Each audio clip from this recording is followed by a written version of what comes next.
శ్రోతలకు నా హృదయపూర్వక నమస్కారములు. మన శ్రోతలలో ఒకరు ప్రశ్నను పంపటం జరిగింది. ఆ ప్రశ్న, నేను నిరంతరం ధ్యానం చేస్తున్నా, నిరంతరం నేను ఎవరిని, ఎక్కడి నుంచి వచ్చాను అని ప్రశ్న వేసుకుంటూ నన్ను నేను చూసుకుంటున్నా. మనసు నిరంతరం మాయ చేస్తూనే ఉన్నది. దానిని అధిగమించే మార్గము తెలియచేయండి. నేను అనంత ఆత్మస్వరూపుడను అని ఎరుకలో ఉన్నా, అంటే భావించుకుంటున్నా. ఒక్కోసారి అంధకారం అలుముకొని ఉన్నట్లుగా అనిపిస్తున్నది. దయచేసి ఈ ప్రశ్నలకు సమాధానములు అందించగలరు. ఆత్మజ్ఞాన శీర్షికలు కంటిన్యూ ఇంటూ ఆత్మజ్ఞాన మార్గంలో సాగుతున్నటువంటి వీరికి వచ్చినటువంటి సందేహాలు ఇవి. ఏంటి అంటే, ఒకసారి మళ్ళీ ఆ సందేహాలని చూసుకుందాం. అంటే మనకు కూడా ఇవన్నీ ఉంటాయి. నిరంతరం ధ్యానం చేస్తున్నాను, నిరంతరం నన్ను నేను పరిశీలించుకుంటున్నాను. అసలు నేను ఎక్కడి నుంచి వచ్చాను, నేను ఎవరిని, ఏంటి, ఇలా ప్రశ్నలు వేసుకుంటూ వాటిని మననం చేసుకుంటూ పరిశీలించుకుంటున్నాను. అయినా కూడా మనసు నిరంతరం మాయ చేస్తూనే ఉన్నది.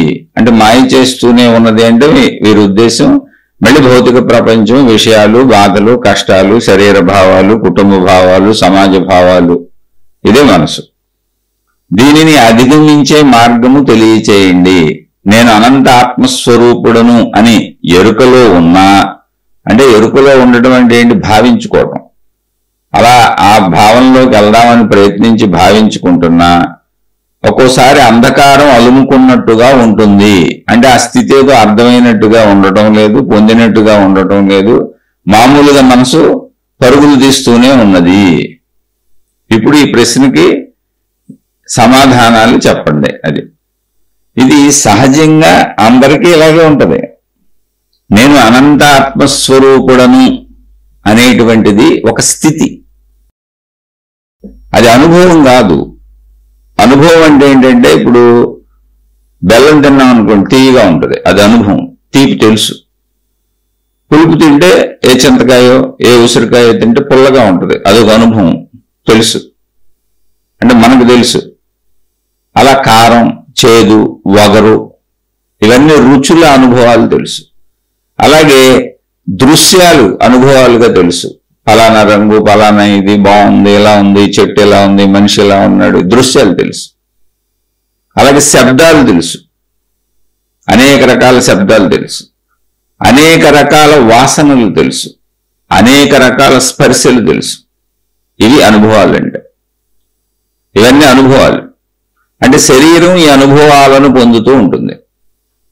ఇది శరీర స్థితి. ఇది అబద్ధం కాదు. నేను అనంత ఆత్మస్వరూపుడను అని శరీరంకి సంబంధించిన అనుభవాలన్నీ కొట్టి అవతల పారేసేయడానికి శరీరం అబద్ధము కాదు, ఈ అనుభవాలు అబద్ధము కాదు. ఇవన్నీ నిజమే. మనం జీవించేది వీటితోనే, మనం జీవిస్తున్నది కూడా వీటితోనే. ఇవన్నీ నిజాలే. అయితే మరి ఎందుకండి ఆత్మ సిద్ధాంతం చెప్పేది ఏంటి అంటే, ఆత్మ సిద్ధాంతము అనేది చెబుతున్నది ఏంటి అంటే, నువ్వు శరీరము అనేది ఒక నిజమే, దాంతో నువ్వు అలా జీవించాల్సింది. ఒకవేళ నేను అనంత ఆత్మస్వరూపుడనన్న ఎరుక వచ్చేసి జీవన్ముక్తుడు అయిపోయినా కూడా అక్కడేమి మాయలు మహిమలు ఏమీ జరగవు. శరీరం అలాగే ఉంటుంది. శారీరక పరమైన విషయాలకు సంబంధించిన సమస్త భావాలు అలాగే ఉంటాయి. మీకు రామకృష్ణ పరమహంస ఉదాహరణలు అనేక సార్లు చెప్పాను, రమణ మహర్షి ఉదాహరణలు అనేక సార్లు చెప్పాను. మళ్ళీ ఒకసారి మీకు గుర్తు చేస్తాను. శరీరపరముగా వాళ్ళు ఆహారం తీసుకున్నారు, నిద్రపోయారు, కాలకృత్యాలు తీర్చుకున్నారు, మొత్తం మనలాగానే ఉన్నారు.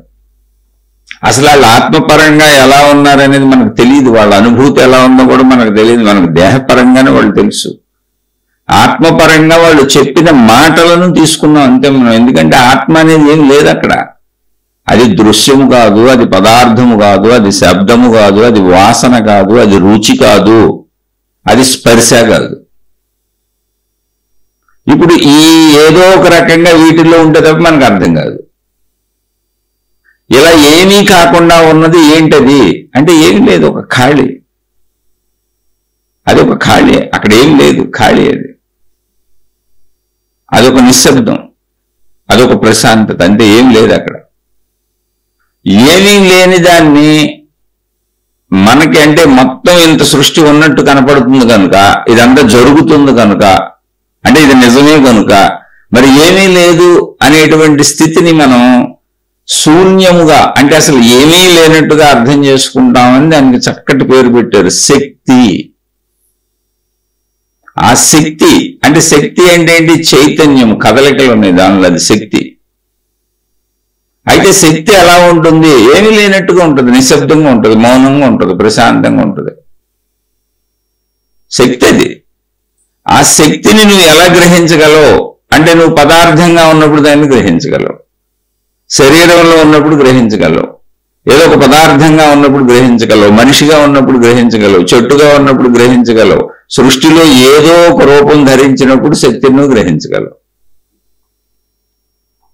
శక్తి యొక్క చలనముల చేత ఇవన్నీ ఉన్నాయి. ఇప్పుడు శరీరపరంగా మనం తెలుసుకోగలం శక్తిని, ఎందుకంటే నాలో శక్తి ఉంది, నేను కదులుతా, నేను మాట్లాడతా, నేను వింటా, నేను తెలుసుకుంటా, శబ్దస్పర్శ రూపరస గంధములన్నీ నేను ఆ శక్తి వల్లనే అనుభవిస్తా. ఈ శరీరం అనేటువంటిది శక్తి ఉన్నది అని మనకు తెలియజేస్తుంది. శరీరం లేకపోతే శక్తి ఉన్నదని తెలీదు. శరీరం లేకపోతే శరీరం మరణించిందంటలా, శరీరాన్ని కాల్ చేయటం, పూర్తి చేయటం చేయట్లా. అలాగే సేమ్ అలాగే మీరు నిద్రాస్థితికి వెళ్ళిపోయినప్పుడు గాఢ నిద్రలో శరీరం లేదు, మనసు లేదు, అప్పుడు మీరు శక్తి స్థితిలో ఉన్నారు. శక్తి స్థితి ఎలా ఉంది? మామూలుగా ఉందంటే ఏమీ లేదు అక్కడ. నేనున్నానన్న ఎరుక కూడా మనకు లేదు. మీరు అనంతాత్మస్వరూపుడును అంటే ఏదో అద్భుతంగా అయిపోయి సృష్టి మొత్తం నేనే అయిపోయానన్న భావన కలుగుతుందని ఒకవేళ భావించుకుంటున్నారేమో. అలా భావించుకున్నప్పుడు నిరాశ, నిస్పృహ ఇవన్నీ వస్తాయి. ఎందుకని? శరీరపరంగా మనోపరంగా మనం అనుభవించే విషయాలు ఉన్నాయి.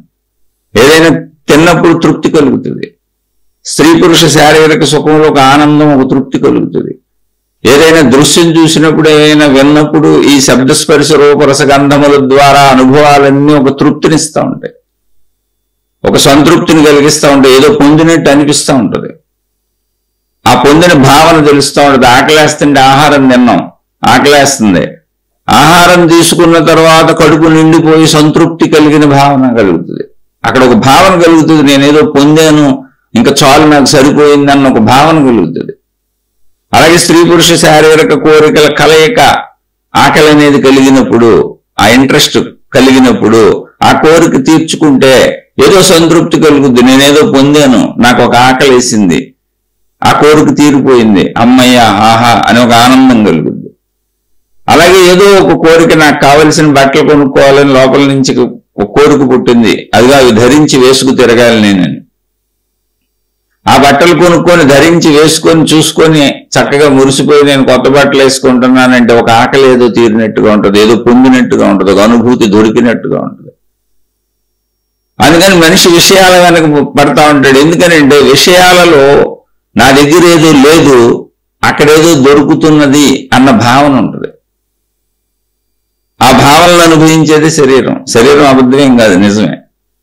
అయితే పోనీ ఆ భావనలు అనుభవించేదే శరీరం కదా, అలా వెళ్ళిపోదాం, ఏముంది చక్కగా అనుభవించుకుంటూ అంటే, నిజంగా భావనలు అనుభవించుకుంటూ వెళ్ళిపోతుంటే వచ్చిన ప్రాబ్లం ఏం లేదు ఇక్కడ, హాయిగా వెళ్ళిపోవచ్చు. కానీ మనకేం జరుగుతుంది ఇప్పుడు ఇక్కడ? నిజంగా భావనలు అనుభవించుకెళ్తూ సాగుతున్న ప్రయాణంలో మళ్ళీ మనకి కొన్ని దొరకటం, కొన్ని దొరక్కపోవటం, కొన్ని బాధ పెట్టడం, కొన్ని సుఖ పెట్టడం, కొన్ని ఇబ్బంది పెట్టడం, కొన్ని కష్టపెట్టడం, ఇలా రకరకాల ప్రయత్నాల్లో సుఖ దుఃఖములు అయిపోయినాయి. దుఃఖం లేకపోతే వెళ్ళిపోవచ్చు, మళ్ళీ అక్కడ దుఃఖాలు ఏర్పడినాయి.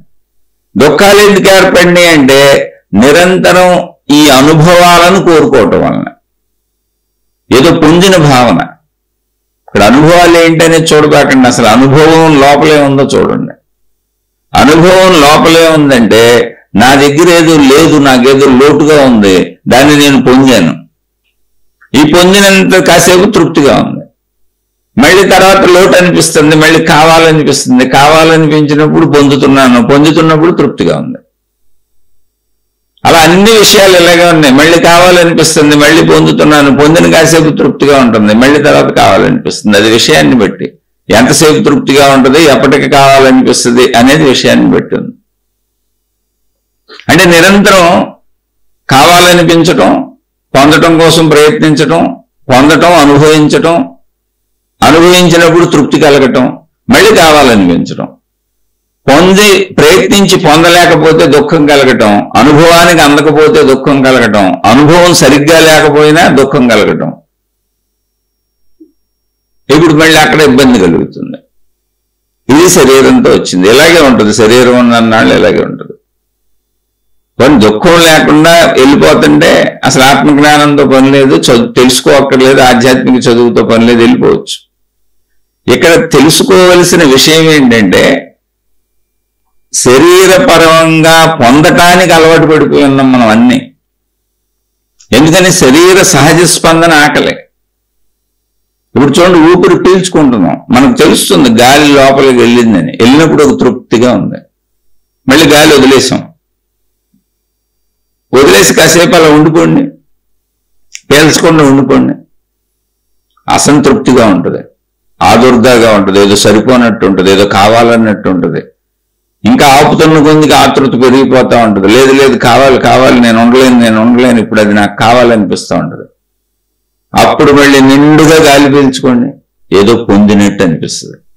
ఎందుకని? గాలి వెళ్ళింది లోపలికి. గాలి అవసరం, గాలి వెళ్ళింది, దానివల్ల మనం బ్రతుకుతున్నాం. అలా నీరు అవసరం, నీరు తాగుతున్నాం, దాహం అని చెబుతుంది, ఏదో పొందినట్టుగా ఉంది, ఆ దాహం తీరినట్టుగా ఉంది, ఆ కాసేపు తృప్తి కలిగింది. ఇప్పుడు ఒక ఊపిరి పీల్చి ఒక ఊపిరి వదిలినప్పుడు, ఒక ఊపిరి పీల్చినప్పుడు తృప్తి కలిగింది, ఒక ఊపిరి వదిలినప్పుడు తృప్తి కలిగింది. మళ్ళీ ఇంకో ఊపిరి పీలుస్తుంటే తృప్తి కలుగుతుంది, మళ్ళీ ఇంకో ఊపిరి వదులుతుంటే తృప్తి కలుగుతుంది. వదలాల్సిందంత చెత్త, అంటే బయటకు వదిలే ఊపిరి అంతా ఏంటి? లోపలికి వెళ్ళినటువంటి ఊపిరి ఆక్సిజన్ శరీర కణజాలానికి అంతా వెళ్ళి శరీరం లోపల పనిచేస్తున్నప్పుడు ఏర్పడినటువంటి ఆ పనితీరులో ఏర్పడినటువంటి పనికిరాని కార్బన్ డైఆక్సైడ్ వాయువులను, పనికిరాని వాయువులన్నింటినీ వేస్ట్ని తీసుకొని బయటకు వచ్చేస్తుంది. వదిలేటువంటిది. వదలకపోయినా తృప్తి ఉండదు, పేల్చకపోయినా తృప్తి ఉండదు. అలాగే దాహం అనిపిస్తుంది, కావాలనిపిస్తుంది, నీరు తాగుతాం, దాహం తీరినట్టుగా ఉంటుంది, తృప్తిగా ఉంటుంది. తాగిన నీరు ఊరుకుంటుందా? తృప్తిగా ఉంది అప్పటికే. కానీ తర్వాత అది మళ్ళీ మూత్ర రూపంలో బయటకు వెళ్ళిపోవాలి. చెప్తుంది శరీరం వదిలేయమని. మళ్ళీ వదిలేసేది ఏంటి? చెడంతా వదిలేయాలి. అంటే శరీర పనితీరులో పనికిరాని వ్యర్థాలన్నింటినీ తీసుకొని అది మూత్ర రూపంలో బయటకు వెళ్ళిపోద్ది. మళ్ళీ దాహం వేస్తుంది, మళ్ళీ మూత్రం వస్తుంది, మళ్ళీ దాహం వేస్తుంది, మళ్ళీ మూత్రం వస్తుంది. అంటే మంచిని తీసుకుంటూ చెడును వదిలేస్తూ ఉంటాం. చెడు అంటే ఇక్కడ అర్థం ఏంటి అంటే మన శరీరానికి అవసరం లేనిది. ఇక్కడ మంచి అంటే అవసరం ఏం లేదు, మన శరీరానికి కావాల్సింది. చెడు అంటే మన శరీరానికి అక్కర్లేంది. ఇలా మొత్తం శరీర ప్రక్రియలన్నీ అనుభవాలుగా ఉన్నాయి. పొందటం అనుభవంగా ఉంది, వదలటం అనుభవంగా ఉంది, అన్ని అనుభవాలుగా ఉన్నాయి. అలాగే ఆహారం తీసుకుంటాం, మల రూపంలో విసర్జించేస్తాం. ఆహారం తీసుకుంటాం, తీసుకున్నప్పుడు తృప్తి కలుగుద్ది. మల రూపంలో విసర్జించేస్తాం, విసర్జించినప్పుడు మళ్ళీ తృప్తి కలుగుద్ది. విసర్జించకపోతే కూడా తృప్తి ఉండదు, శాంతి ఉండదు. ఇలా అన్ని విసర్జన ప్రక్రియలు కూడా సరిగ్గా జరిగితేనే శాంతి ఉంటుంది. గ్రహణ ప్రక్రియలు అంటే గ్రహించే ప్రక్రియలు, తీసుకునే ప్రక్రియలు తీసుకుంటే తృప్తిని కలిగిస్తూ ఉంటాయి. ఆ తృప్తిలో తాత్కాలికంగా శాంతి వస్తుంది. అయితే మళ్ళీ ఎప్పుడు మళ్ళీ అదే గ్రహిస్తూ ఉంటుంది, అడుగుతూ ఉంటుంది. ఎంత గ్రహించామో తత్సంబంధిత విషయం అంతా వదిలేయాలి. అది మన శరీరంలో పనికిరాంది. వదలటం అనే ప్రక్రియ ఉండాలి అక్కడ. ఆ వదిలినప్పుడు కూడా తృప్తిగా ఉంటుంది, వదలకపోయినా కూడా శాంతిగా ఉంటుంది. వదిలేసి చెత్తనంతా ఖాళీ చేసేస్తే అమ్మయ్య అని శరీరం హాయిగా ఉంటుంది. రెండు అనుభవాలు మనకు తెలుస్తూ ఉంటాయి. ఇది శరీరం అంటే శరీరము అన్నప్పుడు ఏంటి? మొత్తం గ్రహించటం, వదలటం, గ్రహించటం, వదలటం, ఇంతే. అయితే అది అవసరాల ద్వారానే జరుగుతుంది. అందులో కొంత మనం ఆ అవసరాలను పెంచుకొని లగ్జరీస్ చేసుకొని కోరికలు చేసుకున్నాం. అసలంటే అవసరాలు అయితే ఉన్నాయి, శరీరంలో అసలంటే అవసరాలు ఉన్నాయి. వాటినే కొంచెం పెంచుకుంటున్నాం మనం, అంతే, ఏమి లేదు. అవసరాలే కోరికలు అవుతాయి. అవసరాలంటే అసలు దాన్ని ఆపేయటం కుదరదు. ఇలా అనుభవాలతో అంటే పొందటం, వదిలేయటం, పొందటం వదిలేయటం, విసర్జించటం అనేటువంటి అనుభవాలకు అలవాటు పడిపోయిన మనం అక్కడ పొందేటప్పుడు వదిలేటప్పుడు 2 సార్లు కూడా మనకి అనుభవాలు ఉన్నాయి. శబ్దస్పర్శ రూప రసగంధములకు సంబంధించిన అనుభవాలు ఉన్నాయి. రసం అంటే రుచి, గంధం అంటే వాసన, రూపం అంటే దృశ్యము. ఇలా వీటి అనుభవాలు ఉన్నాయి. ఈ అనుభవాలకు అలవాటు పడిపోయి ఉన్నాం మనం. ఈ అనుభవాలకు అలవాటు పడిపోయిన మనం ఇప్పుడు ఆత్మశక్తి, ఆత్మజ్ఞానము, ఆత్మ సాధన అన్నప్పుడు, నేను నిరంతరం ధ్యానం చేస్తున్నాను అన్నప్పుడు, అసలు ధ్యానం చేస్తున్నానని తెలిసినంత కాలం నేను ధ్యానం చేస్తున్నట్టే కాదు. ఎందుకని నేనంటే శరీర భావన. ఊరికి ఏదో పేరు పెట్టుకొని మనం ఒక సాధనాపరంగా మాట్లాడుకుంటున్నాం కాబట్టి, ఆధ్యాత్మిక చదువు చదువుకుంటూ, ఆత్మజ్ఞానం చదువు చదువుకుంటూ విషయాలు మాట్లాడుకుంటున్నాం కాబట్టి, కానీ ఇప్పుడు నేను చెబుతున్నాను అన్న ఎరుక నాకున్నంత కాలం, నేను చెబుతున్నంత కాలం నాకు ఆత్మానుభూతి జరగలేదు అని అర్థం. ఎందుకంటే ఆత్మానుభూతి జరిగినాక అక్కడ ఏం ఉండదు. ఒక నిశ్చలత ఉంటుంది, ఒక ప్రశాంతత ఉంటుంది, ఒక ఖాళీ ఉంటుంది, ఒక అనంత మహాశూన్యం ఉంటుంది. మహాశూన్యం ఏం మాట్లాడుద్ది? మహాశూన్యం ఏం చెబుతుంది? అసలు ఉన్నదంతా మహాశూన్యం అయితే ఎవరికి చెబుతుంది? ఈ స్థితిని అర్థం చేసుకోవడం చాలా కష్టం.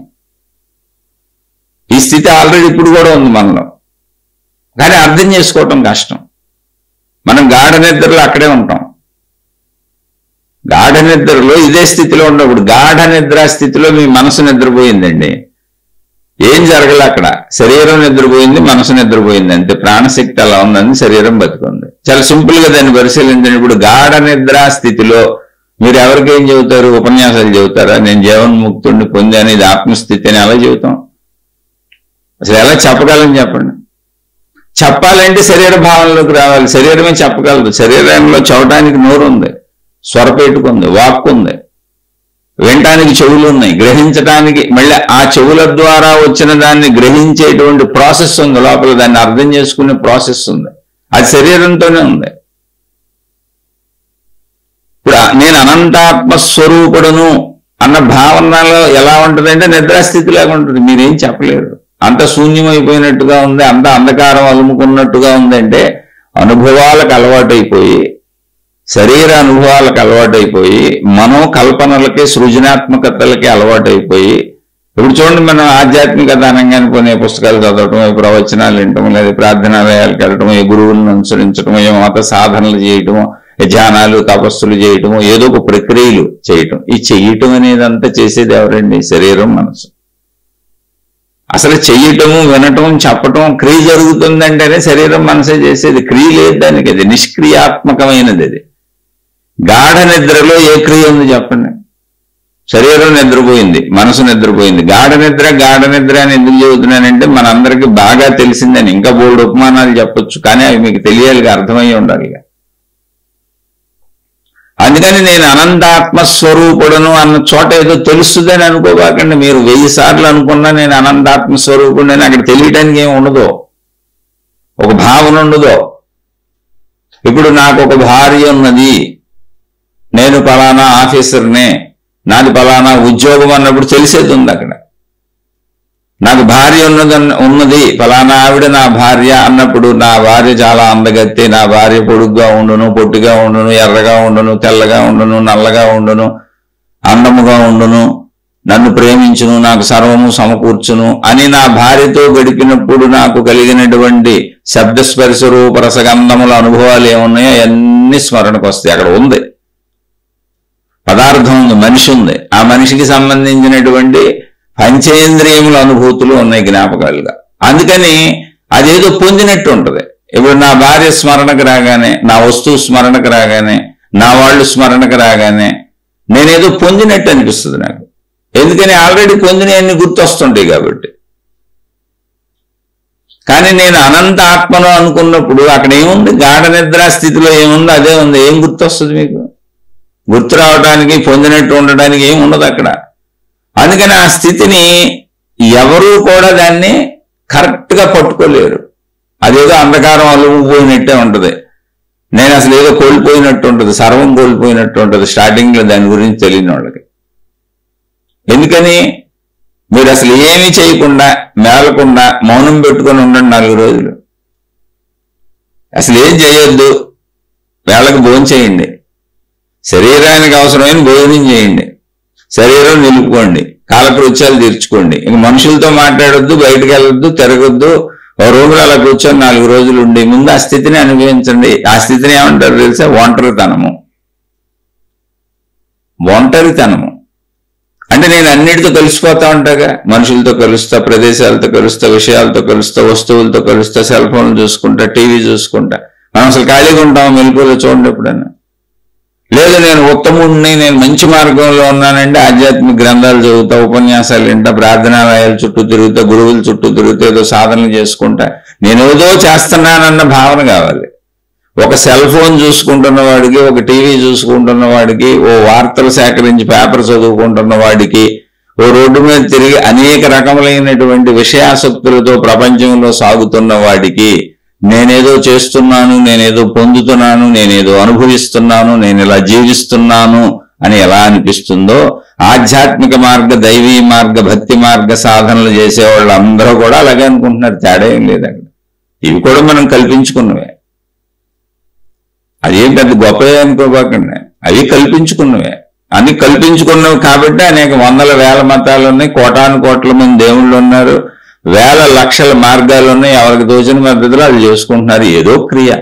క్రియ అంటేనే మానసికమైంది, శారీరకమైంది. భావన అంటేనే మానసికమైంది, శారీరకమైంది. ఈ రెండు జరుగుతూనే ఉన్నాయి. అది దాన్ని మీరు ఆధ్యాత్మికం అనుకోండి, లేదా భక్తి అనుకోండి, లేదా దేవుడు అనుకోండి, లేదా మతం అనుకోండి, గురువు అనుకోండి, ఏ పేరైనా పెట్టుకోండి. దాన్ని ఇంకొకరు సినిమాలు అనుకున్నారు, షికారులు అనుకున్నారు, పార్కులు అనుకున్నారు, విహారయాత్రలు అనుకున్నారు, ఏదో ఒకటి అనుకున్నారు, వాళ్ళు ఇంకోటి అనుకున్నారు, మనం ఇలా అనుకున్నాం. కానీ అన్ని కదలికలే. ఇక్కడ నేను దేన్ని తక్కువ ఎక్కువ చేయట్లా, అన్ని కదలికలు. కదలికలు ఉన్నంతకాలం శబ్దస్పర్శ రూపరస గంధములకు ఏదో ఒకటి దొరుకుతూ ఉంటుంది. మనసుకి దొరుకుద్ది, శరీరానికి దొరుకుద్ది, ఏదో పొందినట్టు అనిపిస్తూ ఉంటుంది.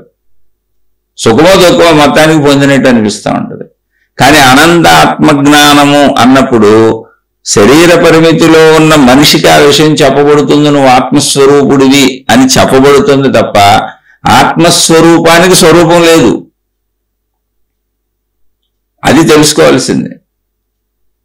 ఏ స్వరూపము లేకపోవడమే ఆత్మస్వరూపం, ఏ శబ్దము లేకపోవటమే ఆత్మస్వరూపం, ఏ దృశ్యము లేకపోవటమే ఆత్మస్వరూపం, ఏ వాసన లేకపోవటమే ఆత్మస్వరూపం, ఏ భావన లేకపోవటమే ఆత్మస్వరూపం, ఏ తలంపు పుట్టకపోవటమే ఆత్మస్వరూపం, ఏ శబ్దస్పర్శ రూప రసగంధములకు లోను కాకపోవటమే ఆత్మస్వరూపం. అసలు అక్కడ ఏమీ లేదు, నీకు నువ్వు గుర్తు లేకుండా పోవటమే ఆత్మస్వరూపం. ఇక్కడ మన సోదరుడు అన్న దాంట్లో ఏముంది ప్రశ్నలో? అంటే ఇది మనకు చాలా అవసరం మనందరికీ. నిరంతరం నేను ధ్యానం చేస్తూనే ఉన్నాను. ధ్యానం చేస్తుంది ఎవరు? నేను. అంటే నేను చేస్తున్నాను అనే ప్రక్రియ ఒకటి ఉంది నా దగ్గర. ఇప్పుడు చేయటం అంటే ఏంటి, ధ్యానం చేయటం అంటే ఏంటి? శరీరాన్ని ఒక యాంగిల్లో కూర్చోబెట్టి మీరు అనుకున్న భావన ఏదో భావించుకుంటూ ఉంటారు. మీ మార్గంలో మీ గురువులు మీకు ఏం చెప్పారో అది చేస్తూ ఉంటారు. ఇప్పుడు నేను చేస్తున్నానని మీకు తెలుస్తున్నంతసేపు నేను సినిమా చూస్తున్నాను, నేను పార్కుకు వెళుతున్నాను, నేను సెల్ ఫోన్ చూస్తున్నాను, నేను టీవీలో సినిమా చూస్తున్నాను, టీవీలో సీరియల్స్ చూస్తున్నాను, అలాగే నేను ధ్యానం చేస్తున్నాను అన్నీ తెలియటమేగా. ధ్యానం నిజంగా ఎప్పుడు జరుగుద్ది అంటే నేను ధ్యానం చేస్తున్నానని తెలియనప్పుడు ధ్యానం జరుగుతూ ఉంటుంది. ఇప్పుడు నేను ఎవరిని, నేను ఎక్కడి నుంచి వచ్చాను అని నేను ప్రశ్నలు వేసుకుంటూనే ఉన్నాను. ప్రశ్నలు వేసుకుంటూ ఏముందా? ఎవరిని ఆత్మజ్ఞాన గ్రంథాల్లో పుస్తకాల్లో చెప్పారు. ఇప్పుడు చాలా మంది నవల్స్ చదువుకుంటారు, చాలా మంది రకరకాల పుణ్యక్షేత్రాలకు వెళ్తారు, విహారయాత్రలకు వెళ్తారు. పలానా పుణ్యక్షేత్రంలోకి వెళ్ళి దర్శనం చేసుకుంటే నీకు ఇదిగో ఈ లాభాలు వస్తాయి, ఇవి వస్తాయి, నీకు కష్టాలు పోతాయి, బాధలు పోతాయి అంటే అక్కడికి వెళ్తారు. అనేక చోట్ల ఈ మొక్కులు మొక్కుంటూ మీ బాధలు తీరుతాయి అంటే అక్కడికి వెళ్తారు.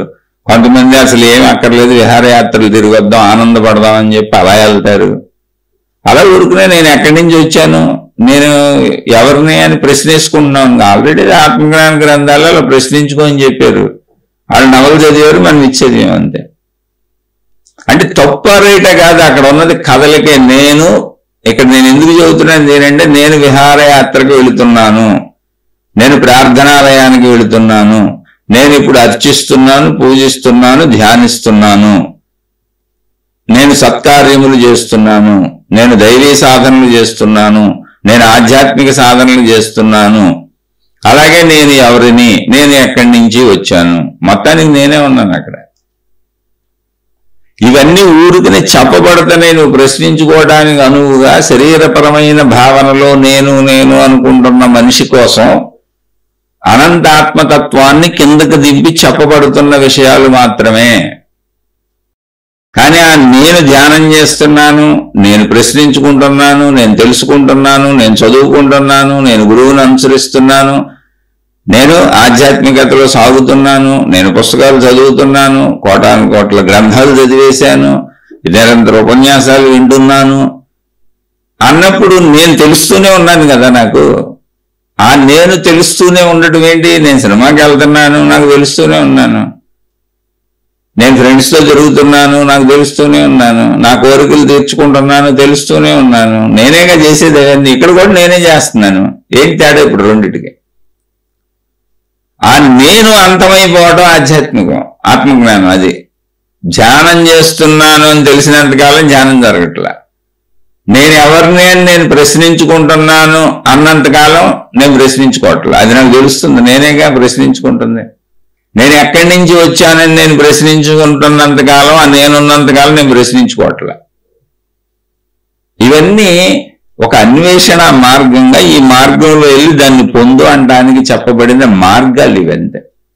మార్గం ఏదైనా ఒకటే, సినిమా హాల్ మార్గమైన ఒకటి, ప్రార్థనాలయం మార్గమైన ఒకటి. అదే రోడ్డు సినిమా హాల్కి తీసుకెళ్తుంది, అదే రోడ్లో ప్రార్థనాలయం కూడా ఉంది. నువ్వు దేనికి కావాలంటే దానికి వెళ్ళొచ్చు, రెండు ఒకటే. అదే రోడ్లో ఆత్మజ్ఞాన కేంద్రం ఒకటి పెట్టారు ఎవరు, ఆత్మజ్ఞానం బోధలు చేస్తామని. అది కూడా ఒకటే, మాటలాగాయి, క్రియలాగాయి. ఈ క్రియల ద్వారా నిష్క్రియాత్మకమైన స్థితికి రావాలి నువ్వు. అదే నేను నిద్రాస్థితి అని చాలాసార్లు చెప్పాను. ప్రకృతే అద్భుతంగా మనలో బోధన పెట్టేసింది. బోధకు బయటకి ఎక్కడికి వెళ్ళక్కర్లా, సృష్టిని మనని చూసుకుంటే బోధలన్నీ అక్కడ ఉన్నాయి. నిద్రాస్థితిలో నేను నిద్రపోతున్నాను అని చెబుతావు నువ్వు.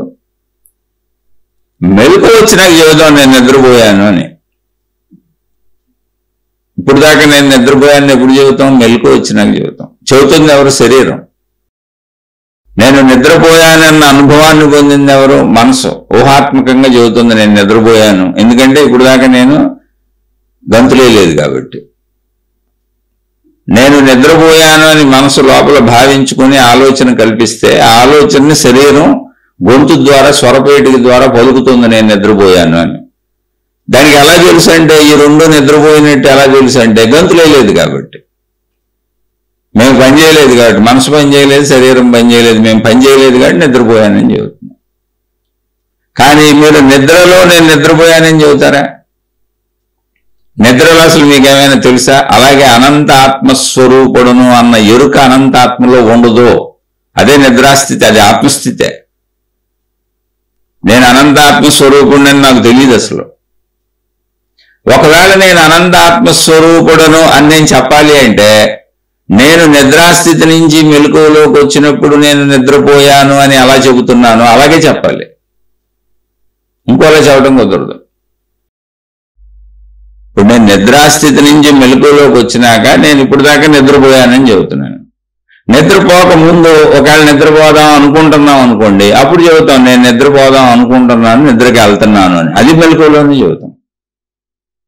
నిద్రకు ముందు మెలకువలో చెప్పొచ్చు, నిద్ర పోయి మెలకు వచ్చినాక నిద్రపోయానని చెప్పొచ్చు. కానీ నిద్రలో ఉండగా ఏమీ చెప్పడానికి లేదు. అంటే ఏంటి? నిద్రపోయింది మనసు, భావించుకునే మనసు నిద్రపోయింది, చెప్పే శరీరం నిద్రపోయింది. కాబట్టి భావన లేదు, చెప్పేది లేదు. అక్కడ భావన ఉండదు, చెప్పేది ఉండదు. మీరు నేను అనంత ఆత్మస్వరూపుణ్ణి అని భావనను ఎత్తుక్కుంటే దొరకదు అక్కడ. అది భావన కాదు. భావరూపంలో ఏం పొందినట్టుగానో ఏదో ఉన్నట్టుగానో అనిపించినట్టుగానో ఏం ఉండదు అక్కడ. అక్కడ ఏం ఉండదు. మనం దాన్ని ఉండని దాన్ని, మనకు అన్ని అనుభవాలు అలవాటు కనుక, భావాలు అలవాటు కనుక ఆ పదాలతో ఆ భావాలతో చెప్పుకుంటూ ఆ స్థితికి చేరదామని ప్రయత్నిస్తున్నాం అంతే. ఇది అందరికీ ఉండే స్థితే. కాబట్టి నేను నిరంతరం ధ్యానం చేస్తూ ఉన్నాను అంటే అసలు నేను ధ్యానం చేస్తున్నానని నాకు తెలిసినంత కాలం నేను ధ్యానం చేయలేదు, ధ్యాన ప్రయత్నం చేశానండి. నాకు ధ్యానం రాలేదు. ధ్యానం ఎప్పుడు వస్తుంది అంటే నిద్రాస్థితిలాగా ధ్యానంలోకి వెళ్ళిపోయినప్పుడు నేను అంతమైపోద్ది. నేను ధ్యానంలో ఎంతసేపు ఉన్నానో నాకు తెలియదు. మళ్ళీ మెలకు వచ్చినప్పుడు తెలిసినట్టుగా ధ్యాన భంగం కలిగినప్పుడు తెలుస్తుంది, ఓహో ఇప్పుడు దాకా నేను ధ్యానంలో ఉన్నానా అని. కానీ ధ్యానం చేస్తున్నాను అని నాకు తెలుస్తుంది అనుకోండి, నేను ధ్యానం చేయట్లేదు, ధ్యాన ప్రయత్నం చేస్తున్నాను. ధ్యానం ఏంటంటే ఏమీ లేదు, నిద్రాస్థితే. మెలకువలో నిద్రాస్థితి. నిద్రాస్థితిలో ఏం జరిగింది? శరీరాన్ని మనసునే ఆపేశాం. అంటే నిద్రాస్థితిలో మనం ఆపల, సృష్టి సహజంగా పెట్టింది. శరీరం ఆగిపోయింది, మనసు ఆగిపోయింది.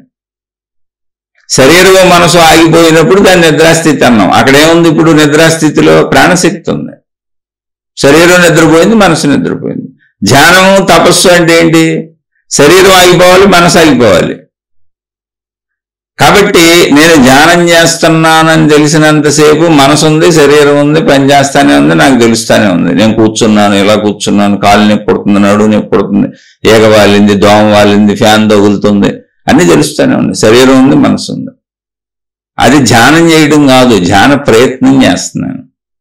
ఇప్పుడు నిద్రపోదామని పడుకుంటాం చూడండి, పడుకోగానే నిద్ర రాదు. కాసేపు కొట్టుకొని అటు ఇటు డొల్లి డొల్లి డొల్లి ఏదో ఆలోచనలు సాగి సాగి ఎప్పుడు నిద్రలోకి వెళ్ళామో ఎవరికి తెలియదు. మీరు చూసుకోండి, నిద్రలోకి ఎప్పుడు ప్రవేశించారో చెప్పండి, కనుక్కొని. మెలకువలోకి ఎప్పుడు వచ్చారో చెప్పండి, ఎవరికి తెలియదు. మెలకు వచ్చేసినాక తెలుస్తుంది నాకు మెలకు వచ్చిందని. నిద్రలోకి వెళ్ళిపోయాం అంత, ఇంకెప్పుడు వెళ్ళామో తెలియదు. ఎందుకని? తెలియని స్థితి అది. అక్కడ అనుభవం ఉండదు. ప్రాణశక్తి స్థితి, ఆత్మస్థితి అనుభవ స్థితి కాదు. అనుభవ స్థితి శరీర స్థితి, అనుభవ స్థితి మానసిక స్థితి. భావాలు అక్కడ ఉంటాయి, భావాల్లో అనుభవాలు ఉంటాయి. భావం దాటేసినప్పుడు ఎప్పుడు నిద్రలోకి వెళ్ళామో తెలీదు. ఎందుకని? భావంలో ఉన్నంతసేపు తెలుస్తుంది, ఫలానా భావంలో ఉన్నానన్న ఎరుకుంటుంది. తప్పని నిద్రలోకి ఎప్పుడు వెళ్ళామో తెలియదు. అందుకని భావం కోల్పోతే నిద్రలోకి వెళ్తాం. భావం లేనప్పుడు నీకు ఎలా తెలుస్తుంది? భావించుకునేది లేదు, అక్కడ మనసు లేదు, నిద్రపోయింది. భావించుకునేది లేనప్పుడు తెలిసేది ఎందుకు ఉంటుంది? అప్పుడు ఉన్నది ఏంటి? భావించుకునేది లేదు, మనసు నిద్రపోయింది. అనుభవించేది లేదు, శరీరం లేదు, నిద్రపోయింది. రెండు నిద్రపోయినాయి. కాబట్టి అక్కడ ఇప్పుడు భావించుకునేది లేదు, అనుభవించేది ప్రయత్నించేది లేదు, రెండూ లేవు. కాబట్టి లేని స్థితి ఉండిపోయింది అక్కడ. ఆ లేని స్థితే ప్రాణశక్తి, అదే ఆత్మశక్తి. ఆ స్థితిని సృష్టి నిద్ర అనే స్థితితో సహజంగా పెట్టింది. మనం మెలకువలో సాధన చేస్తున్నాం అంతే, ఇంకేం లేదు అక్కడ. మెలకువలో సాధన చేసినప్పుడు నేను సాధన చేస్తున్నాను, నేను కూర్చున్నాను, నేను ధ్యానం చేస్తున్నాను, నేను ప్రశ్నించుకుంటున్నాను, నేను ఎవరైనా అనుకుంటున్నాను, ఎక్కడి నుంచి వచ్చాను అనుకుంటున్నాను, ఇవన్నీ ప్రశ్నలు వేసుకుంటున్నాను అంటే మీరు అన్నారని కాదు, మీ ప్రశ్నలకు సమాధానాలు చెబుతున్నా ఇవి అందరికీ అవసరమే. నాకు కూడా అలాగే ఉంటుంది. ఇన్ని వేసుకున్నా మనసు ఆగట్లేదు, మాయ చేస్తానే ఉందంటే అర్థం ఏంటి? మాయ చేయట్లేదు, అది మేల్కొని ఉంది. అది మనసు అసలు ఏ మాయ చేయట్లేదండి. మనసు ఎవరిని మోసం చేయట్లేదండి, అది సృష్టి పెట్టిన విధానం అండి. మనసు లేకపోతే పిచ్చోళం అయిపోతాం. మనసుని ఎప్పుడు కూడా నిందించబాకండి, దూషించబాకండి. శరీరాన్ని ఎప్పుడు నిందించుకోకండి, దూషించుకోకండి. అత్యున్నతమైన ఈ శరీరం మనసు, ఎందుకంటే వీటి ద్వారానే అత్యున్నతమైనటువంటి అనంతాత్మతత్వాన్ని పట్టుకోవడం కుదురుద్ది, లేకపోతే కుదరదు. మనసు నేను ఎన్ని భావించుకున్నా మనసు మాయ చేస్తుందని, మాయ ఏం చేయట్లా, విషయాల్లోకి వెళ్తుంది. అంటే మనం ధ్యానంలోకి వెళ్ళలేకపోయాం. నిద్రాస్థితిలో ప్రాణశక్తి వరకు వెళ్ళగలిగినటువంటిది సహజంగా సృష్టి పెట్టినట్టుగా మనం ధ్యానమని కూర్చున్నాం కానీ, శరీరాన్ని కూర్చోబెట్టాం కానీ, శరీరాన్ని మనసుని దాటి వెళ్ళలేకపోతున్నాం. అందుకని అది నన్ను దాటనివ్వట్లేదు, మాయ చేస్తుందని దాని మీద కోపం వచ్చి దాన్ని తిట్టి అదేదో పనికిరాంది అనుకుంటున్నాం. కానీ కాదు, అది మనం బ్రతికిస్తుంది. మన బ్రతుకు అదే ఆధారం. ఇప్పుడు ధ్యానంలోంచి లేచినాక నేనెవరో నాకు తెలియాలి, నేనేంటో నాకు గుర్తుండాలి, మొత్తం ప్రపంచం నాకు గుర్తుండాలి. లేకపోతే నేను ఎలా బతుకుతాను? అసలు నిద్రలోంచి మెలకు రాగానే అన్ని మెల్లి గుర్తురాట్లా, సేమ్ అంతే. అయితే ఇది మరి ఇలా అయితే ఎలా అండి? అప్పటికే రాదు కదా అంటే ఎందుకు రాదు? సాధనలో వస్తుంది. అలా మనసు విషయాలను గుర్తు చేస్తుందంటే ఏంటి, మనం మనసును దాటలేదు అని అంతే. అందులో పెద్ద అద్భుతం ఏమీ లేదు, అదేదో అడ్డుపడిపోయి చేస్తుంది లేదు. మనం జీవితంలో మెలకువలో మొత్తం మన జీవితం అంతా మన ప్రయాణం శరీరం మనసులతో సాగుద్దండి. అంత పెద్దగా శరీరాన్ని మనసుని ఉపయోగించుకుంటూ సాగుతున్న మనం ఇప్పుడు ఉపయోగాన్ని ఆపేద్దాం కాసేపు అని ధ్యానంలో తపస్సులో కూర్చుంటే ఎన్ని సంవత్సరాల నుంచి అది అలవాటు పడిపోయిందే అలా శరీరంతో మనసుతో కదలటం. మళ్ళీ ఇందులోంచి లేచినాక కూడా శరీరంతో మనసుతోనే కదలాలి. ఇప్పుడు టప్మని ఆగిపోయింటే ఎందుకు ఆగిపోద్ది? అది బ్రేక్ తొక్కితే ఆగిపోయిన కారు లాగా ఎందుకు ఆగిపోద్ది? అలా ఆగితే పని చేయదు అది. దాన్ని అర్థం చేసుకొని తెలివిగా దానికి అభ్యాసం కుదిరే వరకు దానికి మనం నిదానంగా సంయమనంతో సౌమ్యతగా దానికి నచ్చ చెబుతూ, అంటే ఇప్పుడు అవసరం లేదు, ఇప్పుడు అవసరం లేదు, ఇప్పుడు అవసరం, భావాలు వస్తాయి, ఇప్పుడు అవసరం లేదు, అవసరం లేదు. నాకు వస్తాయి, మీకు ఇన్ని ఉపన్యాసాలు చెబుతున్నా, నాకు రోజు వస్తాయి. నేను రోజు ధ్యానం చేస్తా, నాకు రోజు వస్తాయి. అది రావాలి, రాకపోతే బుర్ర పాడైపోయినట్టు అర్థం మనకి. అయితే దానికి అర్థం అవుతుంది. అది నెలలు పట్టుద్దా, సంవత్సరాలు పట్టుద్దా, జన్మ పట్టుద్దా తెలియదు. ఎందుకని? మన ప్రయత్నాన్ని బట్టి, మన అవగాహనని బట్టి, మన జ్ఞానం, మనకు అర్థమైన జ్ఞానాన్ని బట్టి, మనకి దాని మీద ఉన్న జిజ్ఞాసను బట్టి అన్ని కలిసి ఉంటాయి. అంతే తప్ప అక్కడ ఏదో అయిపోయి ఏముండదో. ఊరినే కాసేపు మనసుని శరీరాన్ని ఆపే ప్రయత్నం చేసాం, ఒకవేళ నిజంగా ఆగింది ఇప్పుడు అనుకోండి, కాసేపు నిద్రాస్థితిలాగా ఇప్పుడు మనసు శరీరం ఆగిపోయింది అనుకోండి, ఏమైంది మీకు? అక్కడ ఏమవదో, ఓ ఖాళీ స్థితి ఉంటుంది, దాన్ని సమాధి స్థితి అంటారు. అంటే మెలకువలో నిద్రపోయావు, మెలకువలో నిద్రపోయావు. సమాధి స్థితి అంటే శరీరం తెలియట్లేదు, మనసు తెలియట్లేదు, దాన్ని సమాధి స్థితి అన్నారు. ఆత్మజ్ఞానంలో సమాధి స్థితి కూడా కొట్టువేయబడింది. సాధనా మార్గంలో అటు వెళ్తాం కాసేపు అంతే. కానీ ఆత్మజ్ఞానానికి వచ్చేటప్పటికి అది జ్ఞానపరమైన ఎరుక, ఒక అనంతమైనటువంటి ఖాళీ సర్వవ్యాపక ఆకాశము వలె ఉన్నటువంటి ఖాళీ స్వరూపాన్ని నేను అని భావించుకుంటాను. భావనారూపంగా, భావానుభవం, అది జ్ఞానానుభవం. అది ఎరుకలోనే ఉండాలి, మెలకువలోనే ఉండాలి. నిద్రాస్థితిలాగా ధ్యాన స్థితిలో ఒకవేళ శరీరము మనస్సుని దాటేస్తే మీరు ఏం జరుగుతుంది అంటే, గాఢ నిద్రాస్థితిలోకి ఎలా వెళ్ళారో సమాధి స్థితిలోకి అలా వెళ్ళిపోతారు. అందుకే చాలా మంది సమాధి స్థితిలోకి వెళ్ళిపోయి ఇంకా బయటకు రారు. అలా రూమ్లో ఉండి చనిపోయిన వాళ్ళు చాలా మంది ఉన్నారు. ఆ సంవత్సరాలు ఉండొచ్చు కాక ఇక వాళ్ళకి ఏం తెలియదు. ఇప్పుడు ఊరికి నేను ఎవరిని తక్కువ చేయట్లేదండి. అనేక మంది ఇప్పుడు ఈ విధానాలలో సమాధి స్థితుల్లోకి వెళ్ళిన వాళ్ళు, మేము గదిలోకి వెళ్ళిపోతాం, మాకు ఆహారం అక్కర్లేదు అని శరీరము మనసుని ఆపేసుకొని లోపలికి వెళ్ళిపోయారు. ఆ ప్రాసెస్ ఏదో తెలిసింది, ఆపగలిగారు, లోపలికి వెళ్ళారు, గదిలో తలుపులు వేసి కూర్చున్నారు, అలా సంవత్సరాల పాటు బతికారు, తర్వాత అక్కడే చనిపోయారు. ఏంటి ఇప్పుడు దానివల్ల ఏంటి చెప్పండి? ఏంటి ఉపయోగం? కాదు, ఆత్మజ్ఞానం అంటే ఏంటో తెలుసా? ఆత్మజ్ఞాని ప్రపంచంలో సంచరిస్తాడు. ఇప్పుడు మీరు అలాంటిది కోరుకుంటున్నారా?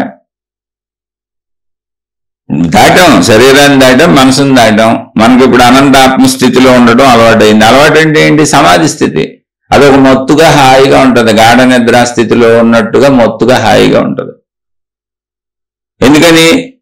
మనసు ఆగిపోయింది, మనో కదలికలు అంటే కోరికలు ఆగిపోయింది, అది కావాలి ఇది కావాలి ఆగిపోయింది. మనసు ఎప్పుడు ఆగిపోయిందో శరీరం ఆటోమేటిక్గా ఆగిపోద్ది.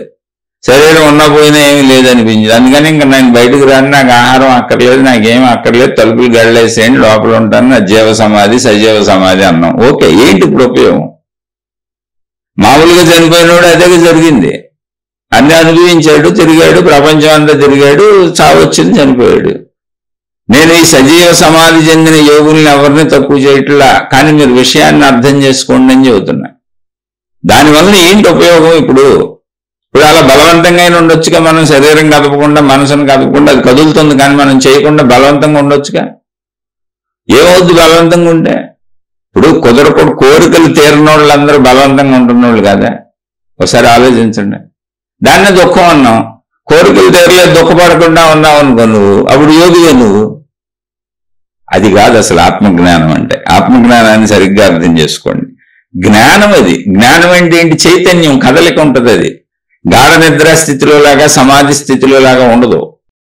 అష్టావక్ర మహాగీతలో అష్టావక్ర మహాముని జనక మహారాజుకి ఈ విషయాన్ని చెబుతూ, నాయన ఈ సమాధి స్థితులు, ఈ సాధనలు ఇవన్నీ కూడా అడ్డంకులే అని చెప్పాడు ఆయన. ఇప్పుడు సమాధి స్థితిలోకి వెళ్ళిపోయావు, నువ్వు నీకే తెలియట్లేదు. నువ్వు కూర్చున్నావు, ధ్యానంలో కూర్చున్నావు, తపస్సులో కూర్చున్నావు. ఇప్పుడు నీ మనసు నీకు తెలియట్లేదు, నువ్వు నీకు తెలియట్లేదు, నీ శరీరం నీకు తెలియట్లేదు. ఏంటి ఉపయోగము? అసలు నేను ఆత్మజ్ఞానిని, అనంత ఆత్మస్వరూపుణ్ణనైనా నీకు ఎడ తెలుస్తుంది? ఇప్పుడు నీకు నిద్రలో అలా తెలియలేదు, సమాధిలో కూడా అలా తెలియలేదు. నీకు అనుభవం లేదుగా. అనుభవం అంటే ఏంటి? నేను అనంతాత్మస్వరూపుణ్ణని అనుభవం అంటే ఏంటి? నీకు తెలుస్తూ జరగాలి, నీకు తెలియాలి. అది అనంత సర్వవ్యాపక స్థితి నీకు తెలియాలి. తెలియాలంటే ఏంటి? నాకు శారీరక స్థితి ఎలా తెలుస్తుందో, మానసిక స్థితి, భావోద్వేగాలు ఎలా తెలుస్తున్నాయో అలా ఆత్మస్థితి కూడా తెలియాలి. తెలియాలి అంటే తెలుసుకునేది ఎప్పుడు జ్ఞానమే. తెలియట జ్ఞానము, తెలియకపోవట జ్ఞానం. అంటే ఇలా నువ్వు పదే పదే వింటూ భావించుకుంటూ ధ్యానం చేయండి, తపస్సు చేయండి అని ఎందుకు చెప్పారంటే ఎరుకను కోల్పోవటానికి కాదు, ఖాళీని అనుభవించటానికి. జాగ్రత్తగానండి, ఎరుకను కోల్పోవటానికి కాదు. ఎరుక కోల్పోవటం నిద్ర అవుద్ది, సమాధి స్థితి అవుద్ది, దాంట్లో నీకు తెలియదేమి. ఎరుకను కోల్పోవటానికి కాదు, ఎరుకతో ఖాళీని అనుభవించడానికి. ఎరుకే ఖాళీ అని తెలుసుకోవటానికి.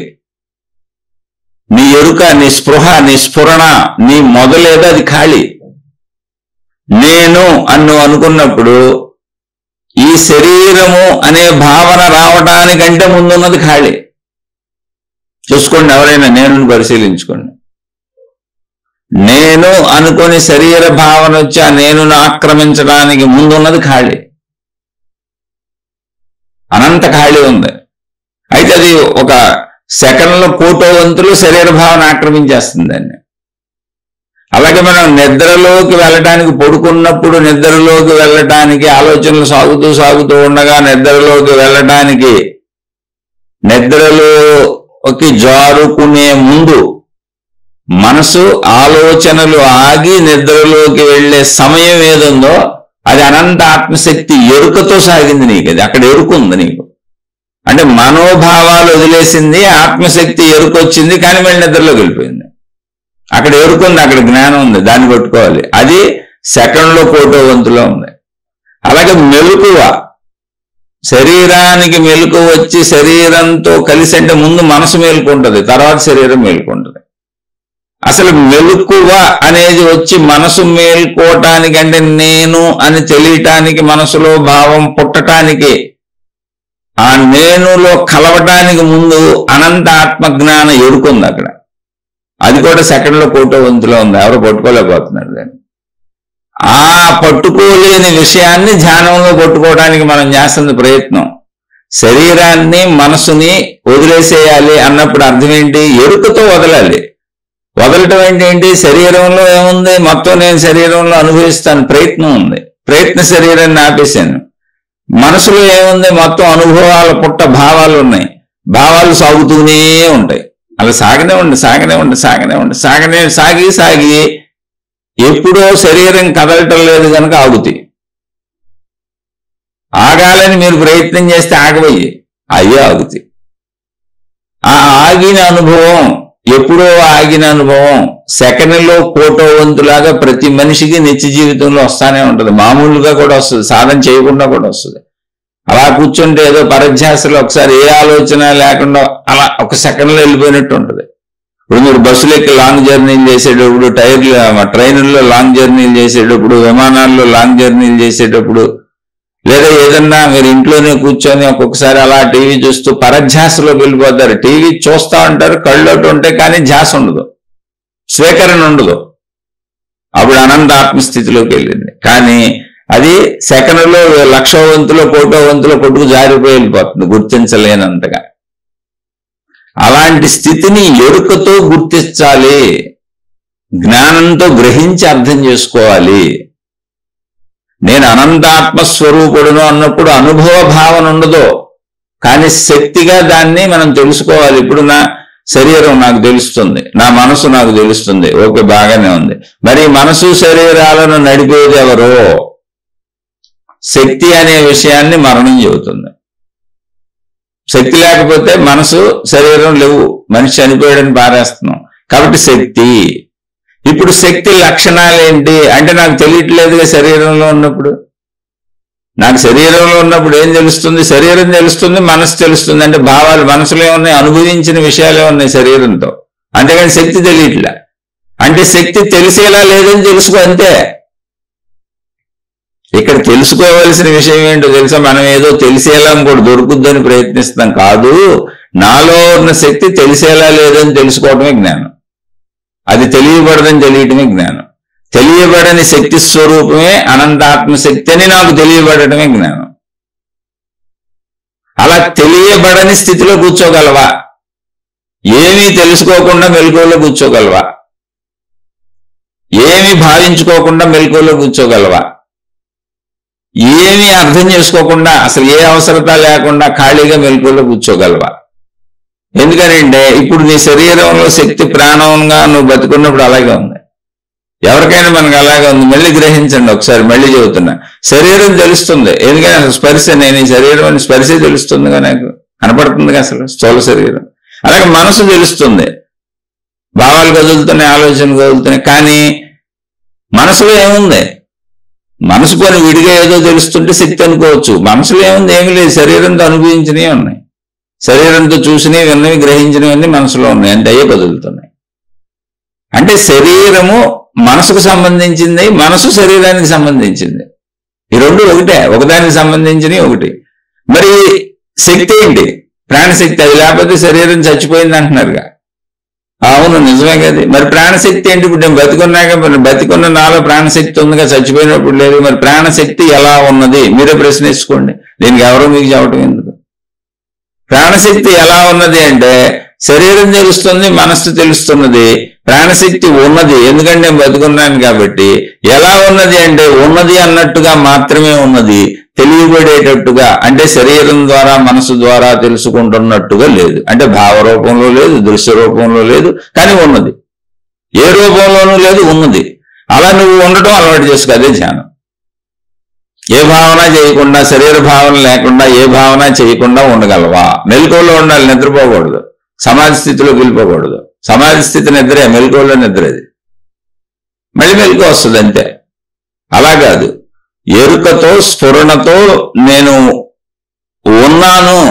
ఇప్పుడు నాకు ప్రాణశక్తి ఉందని మనకు తెలుస్తుందా లేదా? మనసును వదిలేసి శరీరాన్ని వదిలేసి ప్రాణశక్తి ఉందని నమ్ముతున్నారా లేదా? ప్రాణశక్తి అయితే చచ్చిపోయాం కదా. ప్రాణశక్తి ఎలా ఉంది చెప్పండి, మీరే చెప్పండి సమాధానం.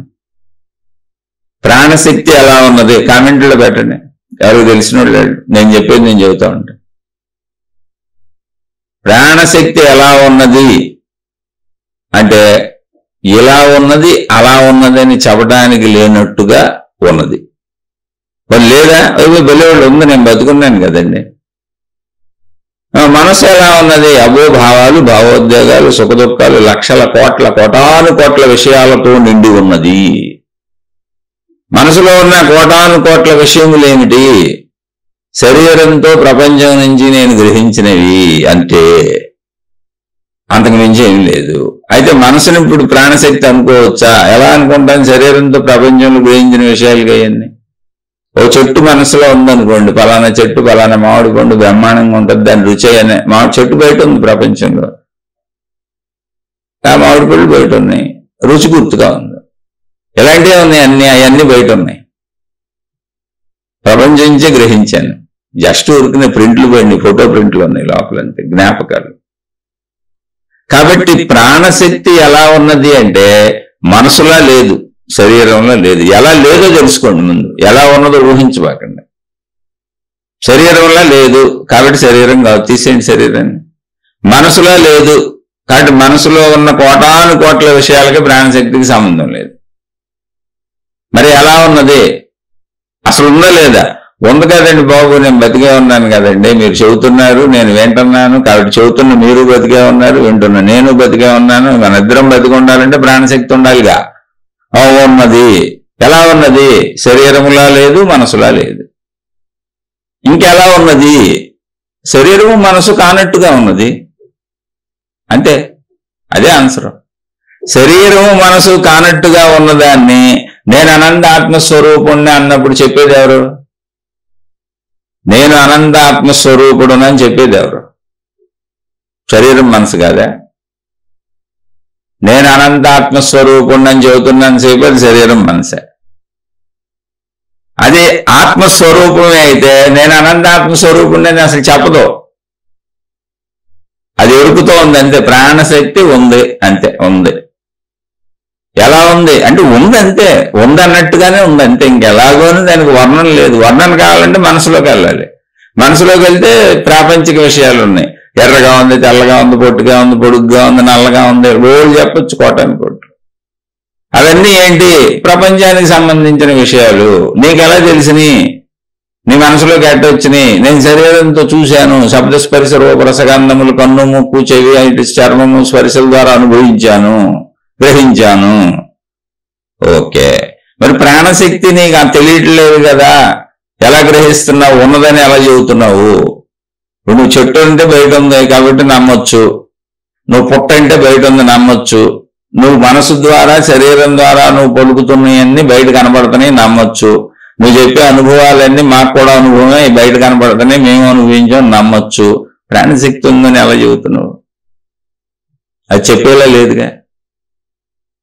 అంటే ప్రాణశక్తి లేకపోతే చచ్చిపోతున్నాగా. చావు చెబుతుంది ఆ విషయం, నేను చెప్పట్లే. ప్రాణశక్తి ఉందన్న నిరూపణ చావు. చావు చెబుతుంది ఆ విషయాన్ని. చావకపోతే ప్రాణశక్తి ఉందన్న విషయం కూడా తెలియదు. ఎప్పుడు శరీరమే మనసే ఉందనుకోండి బతుకుతాం. అసలు మనకు చావు లేదు, ఎప్పటికీ ఇలాగే ఉంటాం అనుకోండి. ఎప్పటికీ శరీరం మనసు ఉందనుకొని ఇలా కోరుకుంటా అందరినీ పీక్కు తింటే జంతువు జాతి అయిపోయి ఇలాగే బతుకుతాం. ఒకరినొకరు పీక్కు తినేస్తుంటాం అంతే. చావు లేదుగా. చావు లేక చస్తా ఉంటాం, బాధలతో చస్తా ఉంటాం. అప్పుడు మనమే చావును కోరుకుంటాం తపస్సులు చేసి, భగవంతుడే మమ్మల్ని చంపేయని. సరే, అది వేరే విషయం అనుకోండి. మనం దీన్ని పరిశీలిద్దాం. చావు చెబుతుంది ప్రాణం ఉందని. ఓకే, మళ్ళీ సింపుల్గా వెనక్కి వచ్చేయండి, బరువుగా ఆలోచించబాకండి. ఇప్పుడు బతుకున్నాం, ప్రాణం ఉంది. ఇప్పుడు దీన్ని చాలాసార్లు రిపీట్ చేశాను, మళ్ళీ అర్థం అవ్వాలి కాబట్టి రిపీట్ చేస్తానే ఉంటాను. శరీరం తెలుస్తుంది, బతికే ఉన్నాను. శరీరం తెలుస్తుంది, మనసు తెలుస్తుంది, ప్రాణం తెలియట్లేదు. బతికున్నాను కాబట్టి ప్రాణం ఉంది, ఖచ్చితంగా ప్రాణం ఉంది. శరీరం తెలుస్తుంది, మనసు తెలుస్తుంది, ప్రాణం తెలియట్లేదు. అంటే ప్రాణం ఎలా ఉన్నది అంటే తెలియనట్టుగా ఉంది. తెలియనట్టుగా ఉన్నదాన్ని నేను అనంత ఆత్మస్వరూపుణ్ణి, నేను అనంత ఆత్మజ్ఞానిని, అదైపోయాను ఇదైపోయాను అది తెలుసు తెలియదంతే. అది తెలియనట్టుగా ఉంటది శక్తి, తెలియబడేటట్టుగా లేదు. తెలియనట్టుగా ఉంటుందని ఎరుకుని పెట్టుకోవచ్చు, అదే జ్ఞానం. తెలిసేట్టుగా శరీరం ఉంది, తెలిసేట్టుగా మనసు ఉంది, తెలియనట్టు సర్వవ్యాపకంగా. తెలియంది అంటే ఏంటి? ఎంత ఉందో తెలియదు, ఏంటో తెలియదు, అందుకే అది అనంతం. తెలియదు అన్న ప్రతిదీ అనంతం. నా పరిమితికి అది అందట్లా, కానీ అది ఉన్నది. ఉందనడానికి సాక్షి నేను ఉండటమే. ఉన్న నేను కదలటమే, ఈ శరీరంతో కదలటం, ఈ మనసే కదలటం, అసలు ఈ మనసు ఏర్పడటం, ఈ శరీరం బతికుండటం మొత్తం ప్రాణశక్తి వలన జరుగుతుంది. అది సృష్టి మొత్తం జరుగుతుంది, నాకే కాదు. మొత్తం సృష్టికి ప్రాణశక్తి తెలియట్లే. ఎందుకని? తెలియనట్టుగా ఉంది. అది తెలిసేట్టుగా ఉన్నాయన్ని శరీరాలు, రూపాలు, మానసిక భావాలు. అంటే ప్రాణశక్తి ఎలా ఉంది అంటే ఇప్పుడు అనంతంగా ఉంది. అందుకే అనంతంగా ఉందన్నారు. అనంతం అంటే ఏంటి? ఎంత ఉందో నాకు తెలియదు, కానీ ఉంది. ఉందని తెలుసు, ఎందుకంటే నాలోనే ఉంది కదా. అది ఉంటేనే నేను ఉన్నాను. ఎలా ఉందో నాకు తెలియదు, కానీ ఉంది. ఎంత ఉందో తెలియదు, ఉంది. ఎందుకని? అది ఉంటేనే నేనున్నాను. నాకు ఉన్నది అని తెలుస్తున్నది నా శరీరం, మనసే. నాలో ప్రాణశక్తి నాకు తెలియట్లే. అలాంటి విశ్వం మొత్తంలో కూడా తెలియదుగా. దేనికి తెలియట్లేదు, ఎవరికి తెలియదుగా. సేమ్ నాలాగనేగా. కానీ ఉన్నదని తెలుస్తుందిగా, ఎందుకంటే ఉన్నది అనడానికి ఆధారం నేను ఉండటమేగా. ఆత్మశక్తి ఉన్నది, ప్రాణశక్తి ఉన్నది అనడానికి ఆధారం నేను ఉండటమే. అలాగే సృష్టి ఉండటమే ఆత్మశక్తికి ఆధారం.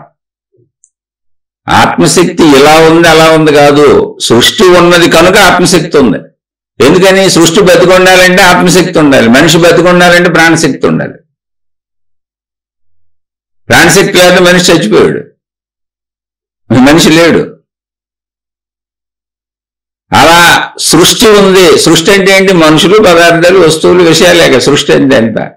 అలా సృష్టి ఉంది, ప్రకృతి మొత్తం ఉంది అంటే దానికి ఆధారమైన ప్రాణశక్తి ఉంది. మొత్తం సృష్టిగా, విశ్వంగా, ప్రకృతిగా తీసుకున్నప్పుడు దాన్ని ఏకంగా చెప్పినప్పుడు ఆత్మశక్తి అన్నారు.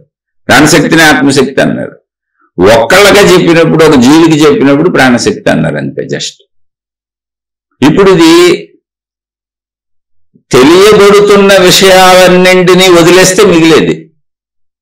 తెలియబడుతున్న విషయాలేంటి? నా శరీరం, నా మనస్సు, ప్రాపంచిక విషయాలన్నీ తెలియబడుతున్నాయి. నా శరీరం తెలియబడుతుంది, నా శరీరం ద్వారా ప్రపంచం తెలియబడుతుంది, ప్రపంచము శరీరము ద్వారా మనసుగా ఏర్పడి మనసు తెలియబడుతుంది. తెలియబడుతున్న విషయాలన్నింటినీ వదిలేస్తే మిగిలింది ఏంటి? ప్రాణశక్తి.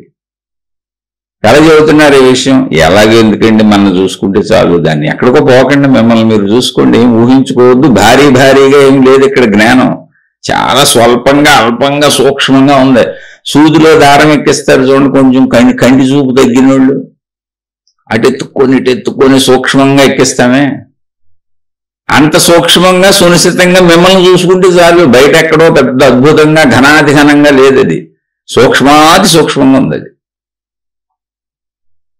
తెలియబడుతున్న విషయాలన్నింటినీ వదిలేయి. నాలో ఇప్పుడు ప్రాణశక్తి ఉంది, శరీరం ఉంది, మనసు ఉంది. ప్రాణశక్తి ఉండబట్టి శరీరము మనసు కదులుతున్నాయి. ప్రాణశక్తి లేకపోతే శరీరం లేదు, మనసు లేదు. దీన్ని పూడ్చి కాల్చేస్తున్నారు. సరే, ఆ కాల్చేసినాక మనసు ఏమవుద్దో నాకు తెలియదు. అంటే ప్రస్తుతానికి ఆ గొడవ వదిలేద్దాం. కాబట్టి నేను ఉన్నానంటే ప్రాణశక్తి ఉంది. ప్రాణశక్తి ఎలా ఉంది తెలియాలి అంటే తెలుస్తున్న వాటినన్నింటినీ వదిలేస్తే మిగిలింది ప్రాణశక్తి. తెలుస్తున్నవేంటి? శరీరం తెలుస్తుంది, ప్రపంచం తెలుస్తుంది. శరీరము, ప్రపంచము అంటే పదార్థములు, విషయముల కలయికల ద్వారా మనసు ఏర్పడింది, మనసు తెలుస్తుంది. మనసు ఏంటి? భావములు, మొత్తం భావములు, భావోద్వేగాలు, అంతే, జ్ఞాపకాలు. అంటే నాకు తెలుస్తుంది ఏంటి? ఇప్పుడు శరీరము, మనసు. మనసే ప్రపంచం. నాకు తెలుస్తున్నది నా వరకు తీసుకుంటే శరీరము, మనసు. నాలో తెలియనిది ఏంటి? తెలుస్తుంది తీసేస్తే మిగిలింది తెలియదు, అంతే. అదే ప్రాణశక్తి. తెలియని దాన్ని నువ్వు ఎప్పటికీ తెలుసుకోలేవు. దాన్ని తెలుసుకుందామని ప్రయత్నం ఏంటి? అది ఉందని భావించటమే, రౌడీగా నమ్మటమే. రౌడీగా నమ్మటానికి నీకు అబద్ధం ఏంటి చెప్పి చచ్చిపోతావు నువ్వు ఉందని. ఎందుకు దాన్ని రూఢీగా నమ్మలేకపోతున్నాము అంటే అనుభవాలకు అలవాటు పడిపోయాం, శరీరానికి అలవాటు పడిపోయాం, మనసుకు అలవాటు పడిపోయాం, భావోద్వేగాలకు అలవాటు పడిపోయాం, ఊహలకు అలవాటు పడిపోయాం, సృజనాత్మకతకు అలవాటు పడిపోయాం, ఏదో ఒక కదలికకి అలవాటు పడిపోయాం. అందుకని ధ్యానం చేయి, తపస్సు చేయని ఎందుకు చెప్పారు తెలుసా? కదలికలు కదలకుండా ఉండటాన్ని అలవాటు చేయడానికి చెప్పారు, అంతే, ఇంకేం లేదు. సింపుల్. కదలికలకి అలవాటు పడిపోయాం, శరీర మనసులన్నీ కదలికలే. కానీ ప్రాణశక్తి ఎలా ఉంది? తెలిసినవన్నీ తీసేస్తే మిగిలింది ప్రాణశక్తి. కదలికలు తెలుస్తాయి, కదలికలేంది తెలియదు. కాబట్టి ప్రాణశక్తి కదలికలేంది. కదలికలేంది అంటే అది జడ పదార్థమా, లేందా, చచ్చిపోయిందా? కాదు, అసలు అది ఉంటేనే అన్ని బతుకున్నాయి. కాబట్టి అది సంపూర్ణ చైతన్య పదార్థం. కాబట్టి దాన్ని శంకించే పనే లేదు, అదే పూర్ణత్వం. శక్తి అన్నారు, అందుకే దాన్ని శక్తి స్వరూపం అని. కానీ ఎలా ఉంది? తెలిసేలా లేదు. తెలిసినవన్నీ వదిలేస్తే మిగిలిన స్థితి ఏంటో మనలో, అదే ప్రాణశక్తి, అదే ఆత్మశక్తి. జీవిగా అయితే మనలో ప్రాణశక్తి. మొత్తం సృష్టి ఉండటానికి ఆధారం ప్రాణశక్తిగా. ఎందులోనైనా ప్రాణం ఉంటేనే కదా ఉంటది. కాబట్టి సృష్టి ఉంది, ప్రకృతి ఉంది అంటే ఆ ప్రాణశక్తి ఉంది. మొత్తం సృష్టిగా ఉన్నప్పుడు ఆ ప్రాణశక్తికి ఆత్మశక్తి అని పేరు పెట్టారు. ఇప్పుడు తెలిసినవన్నీ వదిలేసి మిగిలిన స్థితి ప్రాణశక్తి అయినప్పుడు ధ్యానము, తపస్సు ఎందుకు చేయమన్నారంటే తెలిసినవన్నీ వదిలేయమన్నారు. అంతే తప్ప కొత్తదేదో తెలుసుకుంటానికి కాదు. అసలు తెలియబట్టడానికి అక్కడ ఏమీ లేనప్పుడు కొత్తదేలా తెలుసుకుంటారు? అందుకే అది నీవు అయ్యే ఉన్నావు. తత్వమసి, తత్వం అసి. తత్ అంటే అది, త్వం అంటే నీవు, అసి అంటే అయి ఉన్నావు. దేనిని నీవు వెతుకుతున్నావో అది నువ్వు ఆల్రెడీ అయ్యే ఉన్నావు. దాన్ని ఎక్కడ వెతుకుతావు? అదే నువ్వైతే. నువ్వు కాందాన్ని నువ్వు అనుకుంటున్నావు. శరీరము, మనసు. మనసేమో ఏర్పడింది శరీర ప్రపంచ కలయికల ద్వారా. ఈ శరీరం నశించిపోద్ది. శరీరం కూడా నువ్వు కాదు, చిన్న కణజాలం వచ్చి అది ఆహార పదార్థాలు తిని పెరుగుతూ పెరుగుతూ పెరుగుతూ సృష్టి ధర్మాల ప్రకారం సాగుతుంది, నశించిపోద్ది. కానీ శక్తికి నశింపు లేదు. అదే నీ ప్రాణశక్తి. అలానే ఇప్పుడు శరీరం నువ్వు కాదా అంటే శరీరం నువ్వే, గ్రహణ శక్తి అదే. కాబట్టి గ్రహణ శక్తితోనే దాన్ని పట్టుకోవాలి. ఎలా గ్రహణ శక్తితో? భావాలతో కాదు, విషయాలతో కాదు. గ్రహణ శక్తికి దొరుకుతున్నటువంటి ఏ రూపంలోనూ అది లేదని గ్రహించటం వలన అంతే. గ్రహించడానికి అనువుగా అది లేదని గ్రహించటం వలన, గ్రహించడానికి అనువుగా అది లేదని గ్రహించి ఆ స్థితిలో కూర్చోవాలి వెళ్ళి. ఇది చెబితే అర్థమయ్యేది కాదు, చేస్తే వచ్చేదాన్ని. కానీ ప్రాక్టీస్ చేయాలి, సాధన చేయాలి. ఇప్పుడు సాధనలో వచ్చేది ఏంటి? నిరాశ, నిస్పృహ. నాకేదో కుదరట్లేదు, నాకేదో అవ్వట్లేదు, నా వల్ల కావట్లేదు, నేను చేయలేకపోతున్నాను. అదేంటి? నీ వల్ల నేను అని గుర్తున్నంత సేపు నువ్వు శరీరం మనసే, అందుకే చేయలేవు. ఇప్పుడు శరీరము మనసు అంటే తెలుస్తున్నవన్నీ వదిలేస్తే తెలియనిది ఏది ఉందో అది కదా ప్రాణశక్తి. కాబట్టి తెలుస్తున్నవన్నీ నేనని తెలుస్తున్నంతసేపు అది పోయే వరకు ధ్యానం తపస్సు చేస్తానే ఉండాలి. అది ఉంచుకొని చేస్తుంటే నిరాశ వస్తుంది. నేనేదో ఇప్పుడు నాకు ఇది తెలుస్తుంది, అది తెలుస్తుంది, అది అవుతుంది, కానీ ఆత్మ తెలియట్లేదండి. ఆత్మ తెలిసేది కాదు. తెలిసినవన్నీ వదిలేస్తే మిగిలి ఉన్నది ఆత్మశక్తి, మిగిలి ఉన్నది ప్రాణశక్తి. అది చాలా ఎరుకుతో వెళ్ళాలి, సూక్ష్మంగా వెళ్ళాలి, ఘనంగా వెళ్ళకూడదు. పెద్దగా ఆలోచించేదో పొందేస్తామని వెళ్ళకూడదు. చాలా వినయంగా సూక్ష్మంగా సూదులో దారం ఎక్కించినట్టుగా. చిన్న చిన్న పూర్వం చిన్న నల్లపూసలు ఉంటాయి మెళ్ళ వేసుకునేవాళ్ళు, వాటిలో చిన్నవి ఉంటాయి నల్లపూసలు, బాగా చిన్నవి. అవన్నీ చల్ల చెదురుగా నేల మీద పెడితే జాగ్రత్తగా ఒక్కొక్కటి ఏరుతున్నట్టుగా స్లోగా నిదానంగా ఏరాలి. గబగబా ఇలా గుప్పుడుగా తీసేద్దామంటే రావయ్యి, పెద్దగా అయితే వస్తాయట. అలా ఇది సుకుమారంగా సున్నితంగా చేసే పని, ఘనత్వంతో చేసే పని కాదు. నేనేదో సాధిస్తున్నాను. ఘనత్వంతో చేసే పనులన్నీ శరీరం మనసు చేస్తూ ఉంటుంది ప్రపంచంలోకి వెళ్ళి. ఇది మనలో మనం ఎత్తుక్కునేది. అందుకనే తెలిసినవన్నీ వదిలేస్తే మిగిలిన స్థితి ఏది ఉందో అది మన ప్రాణశక్తి. మనం బతుకున్నంతసేపు ముందు దాన్ని పెట్టుకోండి. చాలా సింపుల్. తెలిసినవన్నీ, నాకు శరీరం తెలుస్తుంది, మనసు తెలుస్తుంది, తెలిసినవన్నీ వదిలేస్తే నాలో మిగిలి ఉన్నది ఏంటి అని మీరు కూర్చోండి. ఏంటంటే దాన్ని మీరు ఊహిస్తే కుదరదు, ఊహకు అందదుగా. తెలుస్తున్నవన్నీ వదిలేయాలిగా. మీరు ఊహించారంటే మళ్ళీ తెలుస్తున్నాయే. అందుకని అక్కడ ఊహ ఆగిపోవాలి, శరీర భావన ఆగిపోవాలి. అలానే మీరు నిద్రపోకూడదు. ఇలాంటి సాధనలు చేసిన వాళ్ళే సమాధి స్థితిలోకి వెళ్ళిపోతుంటారు. అంటే మెలకువలో నిద్ర లాంటి స్థితి. అది సమాధి స్థితి అంటే ఏం లేదు, మెలకువలో గాఢ నిద్రలోకి వెళ్ళిపోయారు. అందుకని వాళ్ళకి అప్పుడు వాళ్ళు ఎక్కడ ఉన్నారో తెలియదు, ఏమైందో తెలియదు, ఏం జరుగుతుందో తెలియదు, ఏమీ తెలియదు వాళ్ళకి. ఇప్పుడు నిద్రలో ఉన్నవాడికి ఆకలి తెలుసా? మనం నిద్రపోయాం, ఏదో పరిమితంగా లేస్తున్నాం కాబట్టి సరిపోయింది. ఇప్పుడు అదే నిద్ర సపోజ్ ఒక 2-3 నెలలు అనుకోరు. కుంభకర్ణుడు అని ఆయన 6 నెలలు తిని 6 నెలలు నిద్రపోతాడంట. అంటే ఈ 6 నెలలు ఆయనకి ఏమి కాలకృత్యాలు, మలమూత్ర విసర్జనలు, తిండి లేదు, తెప్పలు లేదు, 6 నెలలు నిద్రపోతాడుగా కుంభకర్ణుడు. 6 నెలలు ఏం తెలియదుగా ఆయనకి. అలాగే సమాధి స్థితిలోకి వెళ్తే నీకు కూడా ఏం తెలియదు. మళ్ళీ బయటకు వచ్చినాక శరీరం మనసు అక్కడే ఉంటాయి. నిద్రలోంచి మెలకు వచ్చినాక ఏం జరుగుద్దో అదే జరుగుద్ది. కాబట్టి నువ్వు సమాధి స్థితుల్లోకి వెళ్ళకూడదు. ఇది నేను చెప్పింది కాదు, అష్టావక్ర మహాముని చెప్పాడు. ఆత్మజ్ఞాన గ్రంథాలన్నీ చెబుతున్నాయి. కాదు నేను ఆ శ్లోకాలు, ఆ సంస్కృత భాష ఉపయోగించట్లా. ఎందుకంటే నా వినేవాళ్ళు చాలా మంది, కనీసం నేను ఇంగ్లీష్లో కామెంట్ గాడ్ బ్లెస్ యూ అని పెడితే కూడా నాకు ఒక ఆయన పెట్టాడు, ఏమండి నాకు చదువు రాదు, నేను అసలు ఏమాత్రం చదువు రాని వాడిని, నాకు చక్కగా అర్థమవుతుంది ఆత్మజ్ఞానం, అందుకని నాకు ఇంగ్లీష్లో పెట్టకండి, నాకు తెలుగులో పెట్టండి, మీరు ఏం పెట్టారో నాకు తెలియదు అని పెట్టాడు. ఆయనకి తెలుగులో పెడతా ఉంటా. అంత అస్సలు ఏమాత్రం చదువు లేని వాళ్ళు కూడా అర్థం చేసుకొని వెళ్తున్నారు. అందుకని ఆ పదజాలాలు వాట్లా. ఎవరికైనా మనిషి అన్న ప్రతోడు తనలో ఉన్న ఆత్మను ఎందుకు తెలుసుకోలేడు? దానికి భాషతో భాషా ప్రావీణ్యాలతో ఉంది. అందుకని వాడుక భాషలో చదువుతుంది అంతే. మనిషిలో ప్రాణశక్తి ఉంది కాదు, నువ్వేగా.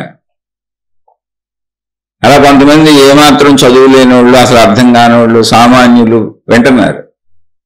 జస్ట్ ఊరుకునే గాడ్ బ్లెస్ యూ అని పెడితే వాళ్ళకి పాపం నాకు తెలియదండి, ఇది మీరు నాకు ఈ భాషలో పెడితే తెలియదు, నాకు కొంచెం తెలుగులో పెట్టండి అన్నాడు. అలాంటి వాళ్ళు చాలా మంది ఉన్నారు. అందుకని ఆ పదజాలాలు వాటిలో కానీ చెప్పబడిందంటే ఆత్మజ్ఞాన గ్రంథాల్లోదే. ఏం అక్కర్లేదండి, సింపుల్ గా ఇప్పుడు చూడండి, మళ్ళీ ఒకసారి మాట్లాడుకొని శీర్షికను ముగించుకుందాం. ఇప్పుడు మనం బతికున్నాం అంటే మనలో ప్రాణం ఉంది, శరీరం ఉంది, మనసు ఉంది.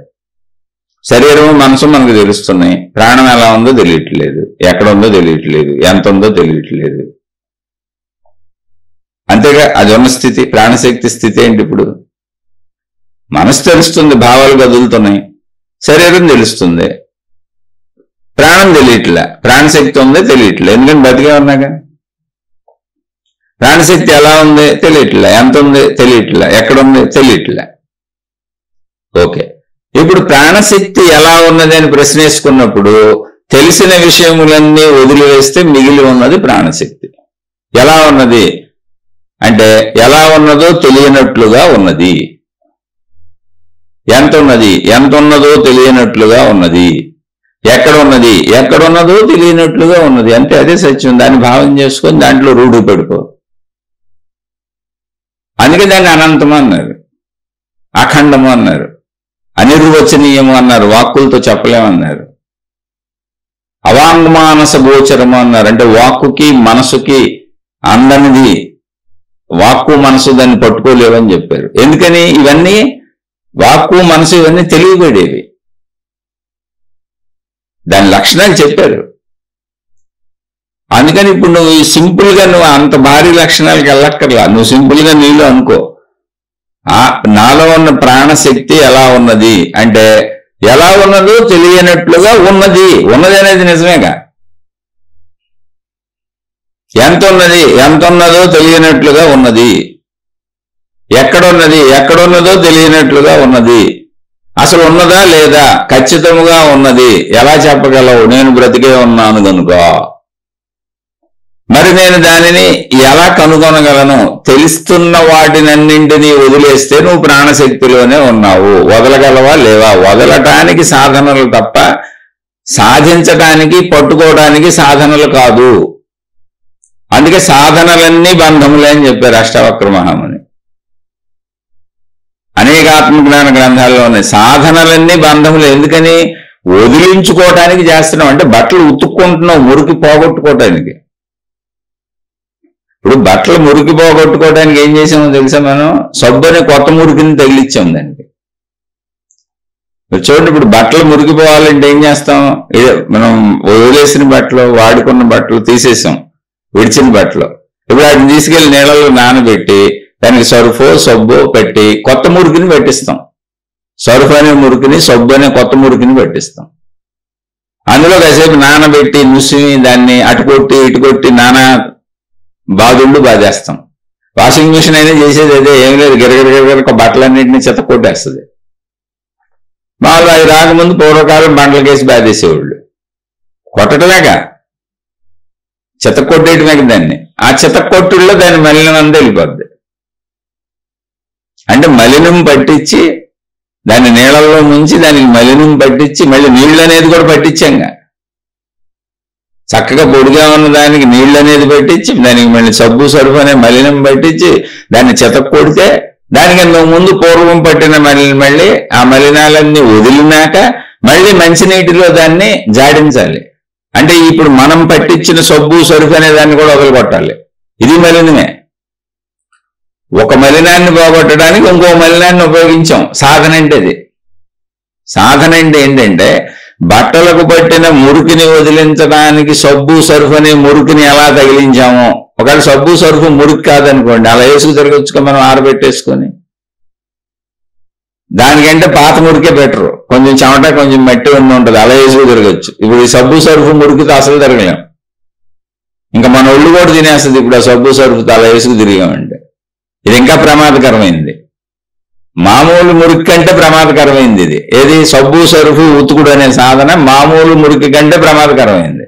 కానీ ఈ ప్రమాదకరమైన సాధన సబ్బు సరుపు ఉతుకుడు, నీళ్లలో నానబెట్టుడు ఉతుకుడు, కొట్టుడు బట్టలని, అది వాషింగ్ మిషన్ కొడుతుందా మనిషి కొడతాడా వేరే విషయం. తద్వారా దానికి పెట్టిన మురికి వదులుద్ది. అంటే ఏంటి? బట్టల మురికి వదలడానికి సాధన ఏంటి? నీటిలో ముంచుట, సరుఫు, సబ్బు, దానికి పట్టించుట, ఈ కొత్త మురికి పట్టించుట, సబ్బు సరుఫు అనే కొత్త మురికి దానికంటే పాత మురికి కంటే ఎక్కువ మురికి పట్టించుట, తర్వాత మురికి పట్టించిన వాటిని చితక్కొట్టుట. చితక్కొట్టినాక అయిపోయిందా?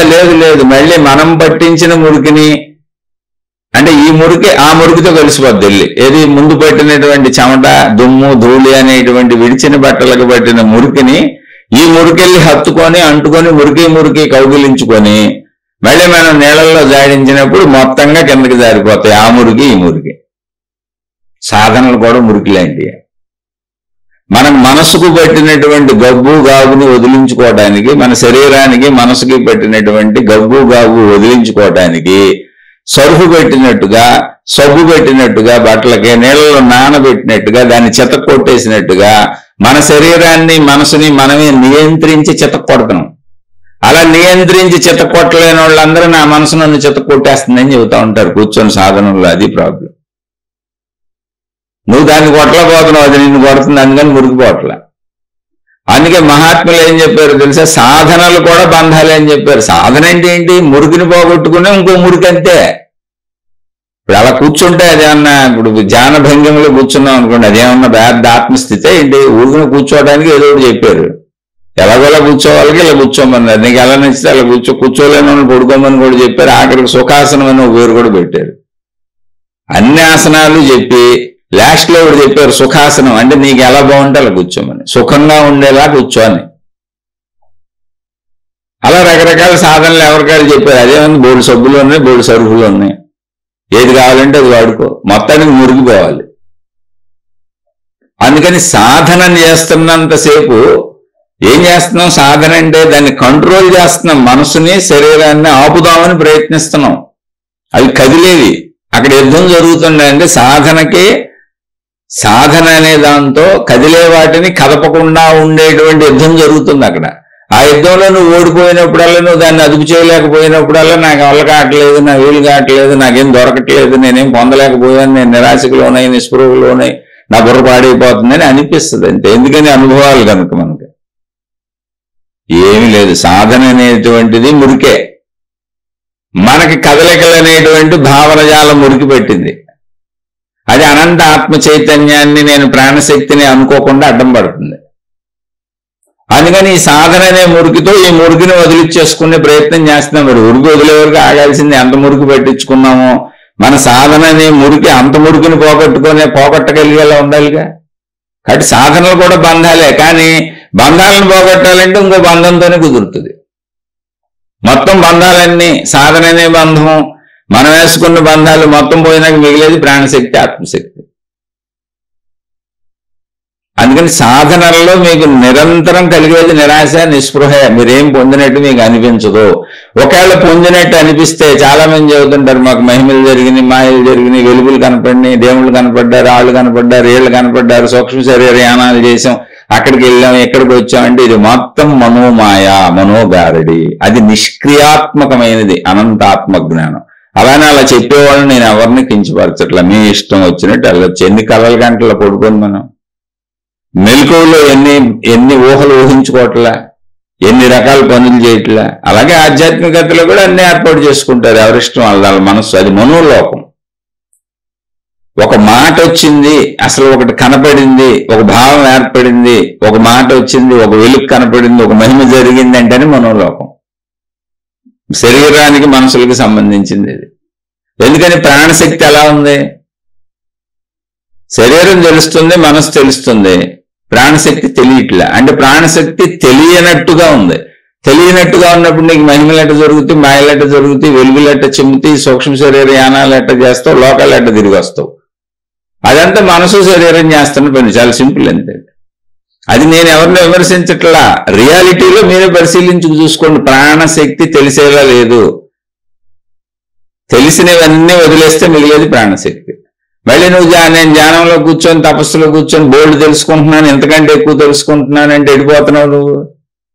ఇంకా బంధించుకుంటున్నావు నువ్వు. ఇంకా నేను నీకేదో చేసుకుంటున్నావు. చేసుకో, దేవుడి పేరుతో చేసుకో, మతం పేరుతో చేసుకో, మార్గం పేరుతో చేసుకో, నిన్ను బంధించుకో. అది నీ ఇష్టం. అది ఎవరిష్టం వాళ్ళది. ఎవరి స్వేచ్ఛలో వాళ్ళు బతకొచ్చు. కానీ ఒరిజినల్ ఆత్మజ్ఞానం అంటే ఏంటంటే సాధనలే బంధములు అన్నాడు మహానుభావుడు అష్టావక్ర మహర్షి అష్టావక్ర గీతలో. మిగిలిన అనేక ఆత్మజ్ఞాన గ్రంథాల్లో కూడా ఇవన్నీ చెప్పబడతాయి. అది జస్ట్ ఎరుక. నేను అనంత ఆత్మశక్తినన్న ఎరుకతో ఒక రమణ మహర్షిలా శరీరము ఉంటుంది, మనసు ఉంటుంది, అనంత ఆత్మశక్తి ఎరుక ఉంటుంది. మూడింటితో కలిసి జీవిస్తావు, వాళ్ళని జీవన్ముక్తులు అంటారు. ఇప్పుడు మనం రెండింటితోనే జీవిస్తున్నాం, శరీరము మనసుతో. ఆత్మశక్తి ప్రాణశక్తి ఎరుక మనకు లేదు. ఆ ఎరుకను పొందే ప్రయత్నం చేస్తున్నాం అంతే మనం. ఆ ప్రయత్నానికి చేసే సాధనలు నిజం కాదు. సాధనలు బట్టలు తిన్నట్టుగా సరుపు సబ్బు, మళ్ళీ ఆ సరుపును పోగొట్టాలి, సబ్బును పోగొట్టాలి, మొత్తం వదిలించేసి దాన్ని ఆరబెట్టుకోవాలి మళ్ళీ చక్కగా. ఈ మురికి కూడా పోగొట్టాలి, సబ్బు సరుపు కూడా మురికే. సేమ్ సాధనలు కూడా అన్ని వదిలేసి జస్ట్ నేను అనంత ఆత్మశక్తి స్వరూపుణ్ణి, శక్తికి నశింపు లేదు, శరీరం నశించిపోద్ది, ఇదిగో మనసు శరీరాన్ని నడపడానికి ఉన్నది, ఆ మనసు ఎంత అవసరమో అంత వాడుకుంటా. రమణ మహర్షి అంతే, తినడానికి ఎంత మనసు వాడారు, కూర్చోడానికి ఎంత మనసు వాడారు, కాలకృత్యాలకు ఎంత మనసు వాడారు, నిద్రపోవడానికి ఎంత మనసు వాడారు, మెలకువకి ఎంత మనసు వాడారు. మిగిలిందంతా నేను అనంత ఆత్మస్వరూపుణ్ణి అన్న ఎరుకలో కూర్చున్నారు. శరీరం ఉంది కనుక దానికి కావలసిన ఆహారం అందించారు. ఎవరో ఎదురు ప్రజలందరూ వస్తున్నారుగా ఇంత గోచి పెట్టుకున్నారు, నడవడానికి ఒక చిన్న కర్ర పెట్టుకున్నారు, అంతే. శరీరంగా ఎంత కావాలో అంత చేశారు, మనసుకి ఎంత కావాలో అంత చేశారు. మిగిలింది నేను అనంత ఆత్మస్వరూపుణ్ణి అన్న ఎరుకలో ఆత్మజ్ఞానాన్ని మనకు బోధించారు. ఇలా రమణ మహర్షి చేశారు, ఇలా రామకృష్ణ పరమహంస చేశారు, ఇలా నిసర్గదత్త మహారాజు చేశారు, ఇలా షిరిడి సాయిబాబా వారు చేశారు, ఇలా ఎంతో మంది మహాత్ములు చేశారు. నాకు తెలిసిన కొంతమంది పేర్లు మాత్రమే నేను చెప్పగలను, ఎందుకంటే నాకు అందరూ తెలియదు. అలా మనం 3 స్థితుల్లోకి వెళ్తాం ఇప్పుడు, అంతే. 3 స్థితుల్లో జీవిస్తాం శరీరం ఉన్నంతకాలం. ఏంటి, నేను అనంతాత్మస్వరూపుడను అన్నప్పుడు అక్కడ ఏం లేదు స్వరూపం, అది విశాలత్వ భావన అంతే. ఆ స్వరూపంగా అసలు నాకు నశింపు లేదు అనే ఒక భావన ఉంటుంది అంతే, నాలో ఇంకేం ఉండదు అక్కడ. ఎందుకని, అసలు ఉండేట్టుగా లేదు కదా, తెలిసేట్టుగా లేదు కదా, తెలియబడని స్థితి అది. తెలియబడని స్థితిలో నేను ఎప్పుడూ శాశ్వతంగా ఉంటాను. తెలియబడుతున్న స్థితి మనసు. ఎందుకు ఇది తెలియబడుతుంది అంటే శరీరం ఉంది కనుక. ఈ శరీరానికి అవసరమైన సమకూర్చాలి, ఆటయ్యే డబ్బులు తెలుస్తున్నాయి కనుక ఆ మనసు ఉంటుంది. అందుకని ఆట వేసినప్పుడు ఇంత అన్నం తింటాను, దాహం వేసినప్పుడు నీళ్ళు తాగుతాను, మలమూత్ర విసర్జనలు వచ్చినప్పుడు వెళ్ళి విసర్జించుకుంటాను, అనారోగ్యం వస్తే బిళ్ళేసుకుంటాను, ఏదో బాధలు పడతానే. ఆ శరీరం ఒకవేళ చావుకు వెళ్ళిపోద్ది, ఎల్లని ఎట్టగైనా చచ్చిపోద్ది, నాకే బాధ లేదు. ఎందుకని, చావని ఆత్మశక్తి యొక్క ఎరుక నాకు కలిగింది. ఆ ఎరుక అనేది ఏంటి, ఖాళీ ఎరుక, నిశ్శబ్ద ఎరుక, అనంత ఎరుక. అక్కడ ఏం లేదు. శక్తిగా నేను మరణించను అనేటువంటి దృఢభావం నాలో పాతుకొని ఉంది. అదొక దృఢభావం అంతే. అందుకని సాధనలో నేను ధ్యానం చేస్తున్నాను, నేను సాధన చేస్తున్నాను, నేను ఆత్మజ్ఞానం తెలుసుకుంటున్నాను, నేను ఆధ్యాత్మిక చదువుతున్నాను, నేను ఫలానా, నేను వచ్చేస్తున్నాను, నేను ఇచ్చేస్తున్నాను, నాకు ఈ కనపడి, నాకు అయి కనపడి అన్నంత కాలం మేము అసంతృప్తితోనే ఉంటాం, నిరాశ నిస్పృహలతోనే ఉంటాం. అసలు ఆ నేను తీసేయండి. నేను ధ్యానం చేస్తున్నాను, నేను తీసేయండి. నేను తీసేస్తే ధ్యానం కూడా ఉండదు అక్కడ. ఏదో చెయ్యండి, అవన్నీ ఊరికనే బట్టలు ఉతుక్కోవడానికి సబ్బు సరుపు వాడినట్టు అంతే. సింపుల్. అలా అనుకుంటే అది ధ్యానం గొప్పదే కాదు, తపస్సు గొప్పదే కాదు. మురుకును వదిలించుకోవడానికి ఇంకో మురికి అంటించుకుంటున్నాం అంతే. కానీ మురికిపోయే వరకు తప్పదుగా మరి, చేయాల్సిందే. అలా నేను ఏదో చేస్తున్నానని అనుకోబాకండి. అసలు నువ్వు మనిషివి, నీ ధర్మం నువ్వు చేస్తున్నావు. ఇప్పుడు అన్నం తినడానికి డబ్బు సంపాదించుకుంటున్నారుగా, దాన్ని బాధపడిపోతున్నారు. డబ్బు కలటలా రోజు సుఖభోగాలకి భార్య భర్త పెళ్లిళ్ళు చేసుకుంటున్నారు, సుఖాలు అనిపిస్తున్నారు, కావాల్సినవి తింటున్నారు, తాగుతున్నారు, తిరుగుతున్నారు. అప్పుడు ఏముంది, అన్ని సహజంగా చేసుకుంటున్నారుగా. అలాగే ఇది కూడా సహజంగా చేసుకోండి. ఇది ఒక పెద్ద పొడి చేసిన విషయం అని అనుకోవటం ఎందుకు? ఇది మీ 3వ స్థితి, నశించని స్థితి. అది తెలిసే స్థితి కాదు, తెలియని స్థితి. తెలిసినవన్నీ వదిలేస్తే మిగిలిన స్థితి. కాబట్టి మనం తెలిసినవన్నీ వదిలేయడానికి సాధనలు చేస్తున్నాం తప్ప తెలియని దాన్ని పొందడానికి మనం ఏ సాధనలు చేయటం లేదు. ఆత్మజ్ఞానం పొందబడేది కాదు. తెలిసినవన్నీ వదిలేస్తే మిగిలినదే అనంత ఆత్మశక్తి. ప్రయత్నించి చూడండి. అర్థం కాకపోతే మళ్ళీ అడగండి. తప్పకుండా ఎన్నిసార్లైనా నాకు తెలిస్తే చెప్పే ప్రయత్నం చేస్తాను. మీరు ఎన్ని ప్రశ్నలు ఎన్నిసార్లు అడిగినా ఆత్మజ్ఞానం గురించి తప్పకుండా చెప్పే ప్రయత్నం చేస్తాను. ఎందుకంటే ఇలా చెప్పుకోవటం ఇది జ్ఞానస్వరూపం. ఇది ఆ చెప్పుకోవటం ద్వారా లోపల కొద్ది కొద్దిగా ఇంకుతూ ఉంటుంది. ఎందుకని తెలియని దాన్ని కదా తెలుసుకోవాల్సింది. వినపడని దాన్ని వినాలి, కనపడని దాన్ని చూడాలి, తెలియని దాన్ని తెలుసుకోవాలి, అర్థం కాని దాన్ని అర్థం చేసుకోవాలి, లేని దాన్ని పట్టుకోవాలి. అది దాని అద్భుతం. అలానే అది ఏమన్నా గొప్ప విద్య అంటే కానే కాదు, అది మనమే. మనం పట్టుకోవడానికి గొప్ప విద్య ఉంది. మనం కాదు, మనం కాకుండా పట్టుకున్నవి ఉన్నాయి. కాకుండా ఏంటంటే తాత్కాలిక సత్యాలు. శరీరం మనమే, 100 సంవత్సరాల సత్యం. ఈ శరీరంతో ప్రపంచంలో అనుభవించిన విషయాల జ్ఞాపకాల మనసు మనమే, కానీ అది పరిమిత సత్యం, శరీరానికి సంబంధించిన పరిమిత సత్యం. అదేం అబద్ధాలు కాదు. శాశ్వత సత్యం ఏంటి? నేను ప్రాణశక్తిగా, ఆత్మశక్తిగా అనంతం, నాకు అసలు మరణమే లేదు. అది నేనే, నన్ను నేను తెలుసుకుంటానంతే. కానీ తెలుసుకుంటాను నన్ను నేను అంటుంది ఎవరో తెలుసా? శరీరం, మనసు. నన్ను నేను తెలుసుకుంటాను అనేది శరీరం, మనసు. నన్ను నేను తెలుసుకున్నాక నన్ను లేదు, నేను లేదు, ఏముండదు అక్కడ. జస్ట్ స్పృహ ఎరుక ఉంటుందండి. నన్ను ఉండదు, నేను ఉండదు, సంబోధన ఉండదు. అది అనంతమైనప్పుడు సంబోధనే ఉంది, దానికి భిన్నంగా ఏమీ లేనప్పుడు సంబోధనే ఉంది, సర్వము అదే అయినప్పుడు సంబోధనే ఉంది. సంబోధన వచ్చిన చోటల్లా మనసు, శరీరం ఉంది. అయితే మనం సంబోధనలతోనే మాట్లాడుకుంటాం. ఎందుకని మనం దాన్ని పొందలేదు, మనం చెప్పుకుంటున్నాం. నేను నోటితో చెబుతున్నా, మీరు చెవులతో వింటున్నారు. ఈ రెండు శరీరం చేసే పని, ఈ రెండు మనసు చేసే పని. అది శరీర మనసులతోనే మనం ఆ తెలియని దాన్ని ఈ తెలిసిన శరీర మనసులతో పట్టుకునే ప్రయత్నం చేస్తున్నాం. అదే ఆధ్యాత్మిక చదువు, ఆత్మజ్ఞాన చదువు. ఏమీ లేదు, అలా వెళుతూ వెళుతూ వెళుతూ వెళుతూ టప్పున ఎప్పుడో పడిపోతాం అందులో. అద్భుతంగా అర్థమవుతుంది. అందుకని జ్ఞానోదయం ఎప్పుడు వస్తుంది అన్నదానికి ఏ సెకన్లో ఎప్పుడైనా రావచ్చు అని చెప్పారు. దానికి కాల పరిమితి లేదని చెప్పారు. జన్మలు పట్టొచ్చు, ఇప్పుడు మరు నిమిషంలో కూడా రావచ్చు అని చెప్పారు. ఎందుకనంటే అది మనకు ఒక స్ఫురణలా వెలగటం అంతే. స్విచ్ చేస్తే లైట్ ఎప్పుడు వెలుగుద్ది అంటే స్విచ్ అయ్యగానే వెలుగుద్ది. స్విచ్ చేయడానికి, లైట్ వెలగడానికి టైం ఉండదు. స్విచ్ చేయడానికి, ఫ్యాన్ జరగడానికి టైం ఉండదు. అలాగే జ్ఞానోదయం ఎప్పుడు వస్తుంది అంటే ఆ స్ఫురణ ఎప్పుడు వస్తుందో తెలియదు, టక్కున వస్తుంది. దేహభ్రాంతి, మనోభ్రాంతి అలా పోతే టక్కున వస్తుంది, దాని అంతటా అదే వచ్చేస్తుంది. అందుకని మనం ప్రయత్నించుకుంటూ వెళుతూ ఉంటే ఒక రోజుకి ఆ జ్ఞానోదయం జరుగుద్ది. అంటే ఒక మెరుపు మెరుస్తుంది మనలో తలుపుకున. అందుకని మెరుపుల కోసం ఎదురు చూడబాకండి. మెరుపు మెరుస్తుంది అనేది ఊహగా చెప్పాను, మళ్ళీ మెరుపులు ఊహించుకోబాకండి. అదే జరుగుద్ది. మనం చేసే ప్రయత్నం ఏంటంటే మురికిని పోగొట్టుకోవడం, తెలిసిన ఎన్నింటినీ వదిలేయటం, కాసేపు ఆపటం. ఆ ప్రయత్నం చేస్తున్నాం మనం ఇంతకీ. మళ్ళీ తెలుసుకోండి, మనం చేస్తున్న ప్రయత్నాలన్నీ, సాధనలన్నీ మురికిని పోగొట్టుకోవడానికే. అందుకని సాధనలు కూడా బంధములే అని చెప్పారు మహాత్ముల ఆత్మజ్ఞాన మార్గంలో. అంటే ఆత్మజ్ఞాన అనుభవం కలిగిన తర్వాత సాధనలు చేసేవాడు పిచ్చోడు. ఆత్మజ్ఞాన అనుభవం కలిగిన వాళ్ళు ఎవరు ఏ సాధనలు చేయరు, మామూలు జీవిస్తారు అంతే. చాలా కామన్గా ఉంటారు. ఇంక సాధనతో పని లేదు. సాధన మురికిని పోగొట్టుకోవడానికి బట్టలు ఉతికేసాం, ఆల్రెడీ అయిపోయినాయి, ఆరిపోయినాయి, చక్కగా ఇస్త్రీ చేసి ఇంట్లో పెట్టుకున్నాం, అవసరమైనప్పుడు వేసుకోవటమే. మళ్ళీ కాదు, అబ్బాయి మళ్ళీ ఉతుక్కుంటాను, మళ్ళీ సబ్బు రాస్తాను, మళ్ళీ సరుపు రాస్తాను, మళ్ళీ ఎండబెడతాను, మళ్ళీ ఇస్త్రీ చేస్తానని రోజు చేస్తాం అనుకో, వాడుకోపోయినా పిచ్చోళ్ళం అంటారు. ఒకసారి ఉతికేసినాక ఇంకా వాటిని వాడుకోవటమే తప్ప, వాడుకున్నాక మళ్ళీ మురుగు పెడితే ఉతుక్కుంటామే బట్టలు. కాబట్టి ఒకసారి ఆత్మానుభవం కలిగిన తర్వాత ఒక సహజ జీవితమే తప్ప సాధన అనేది ఏమి ఉండదు అక్కడ. అసలు సాధనలు అవసరమే ఉండదు. సాధనలంతా మురికి పోగొట్టుకోవటానికి. అందుకని సాధనలు కూడా మురుకులే. ఓ ముళ్ళు గుచ్చుకుంది కాళ్ళు, ఆ ముళ్ళు తీయటానికి పిన్నిస్ అనేటువంటి, సూది అనేటువంటి ఇంకోటి వాడతాం, ఇంకో ముళ్ళు వాడతాం. దానికంటే పొదునైన గట్టినైన ముళ్ళు వాడి ఆ ముళ్ళుని బయటికి తీస్తాం.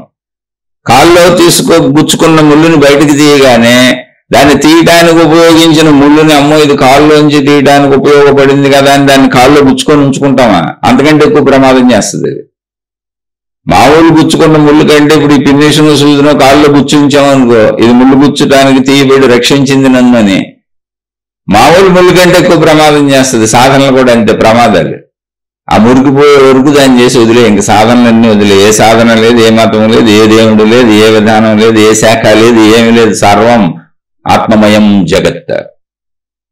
అనంత ఆత్మస్వరూపుడుగా అలా ఆ నిశ్శబ్దంలో, ఆ అనంతత్వంలో లీనమవుతాం అంతే. ఏ భావన లేదు అక్కడ. అదే సర్వవ్యాపక, మన కళ్ళ ముందు కనపడుతున్న సర్వము వ్యాపించి ఉన్న అనంత ఆకాశము. శుభమస్తు. మరలా మరొక కొత్త శీర్షికతో కలుసుకుందాం. మళ్ళీ మీకు ఏమైనా సందేహాలు ఉంటే తప్పకుండా అడిగే ప్రయత్నం చేయండి. మీకు ఏదైనా అర్థమైతే అర్థమైన విషయాలను కామెంట్లో తెలియజేసే ప్రయత్నం చేయండి. ఇది సాధన ఇలాగే ఉంటుంది, ఎవరికైనా అలాగే ఉంటుంది. ఎందుకని సాధన శరీరం మనసు చేస్తున్నాయి. సాధన చేసేది శరీరం మనసు. సాధనా ఫలం అనంత ఆత్మస్వరూపం, ఆత్మశక్తి ఎరుక.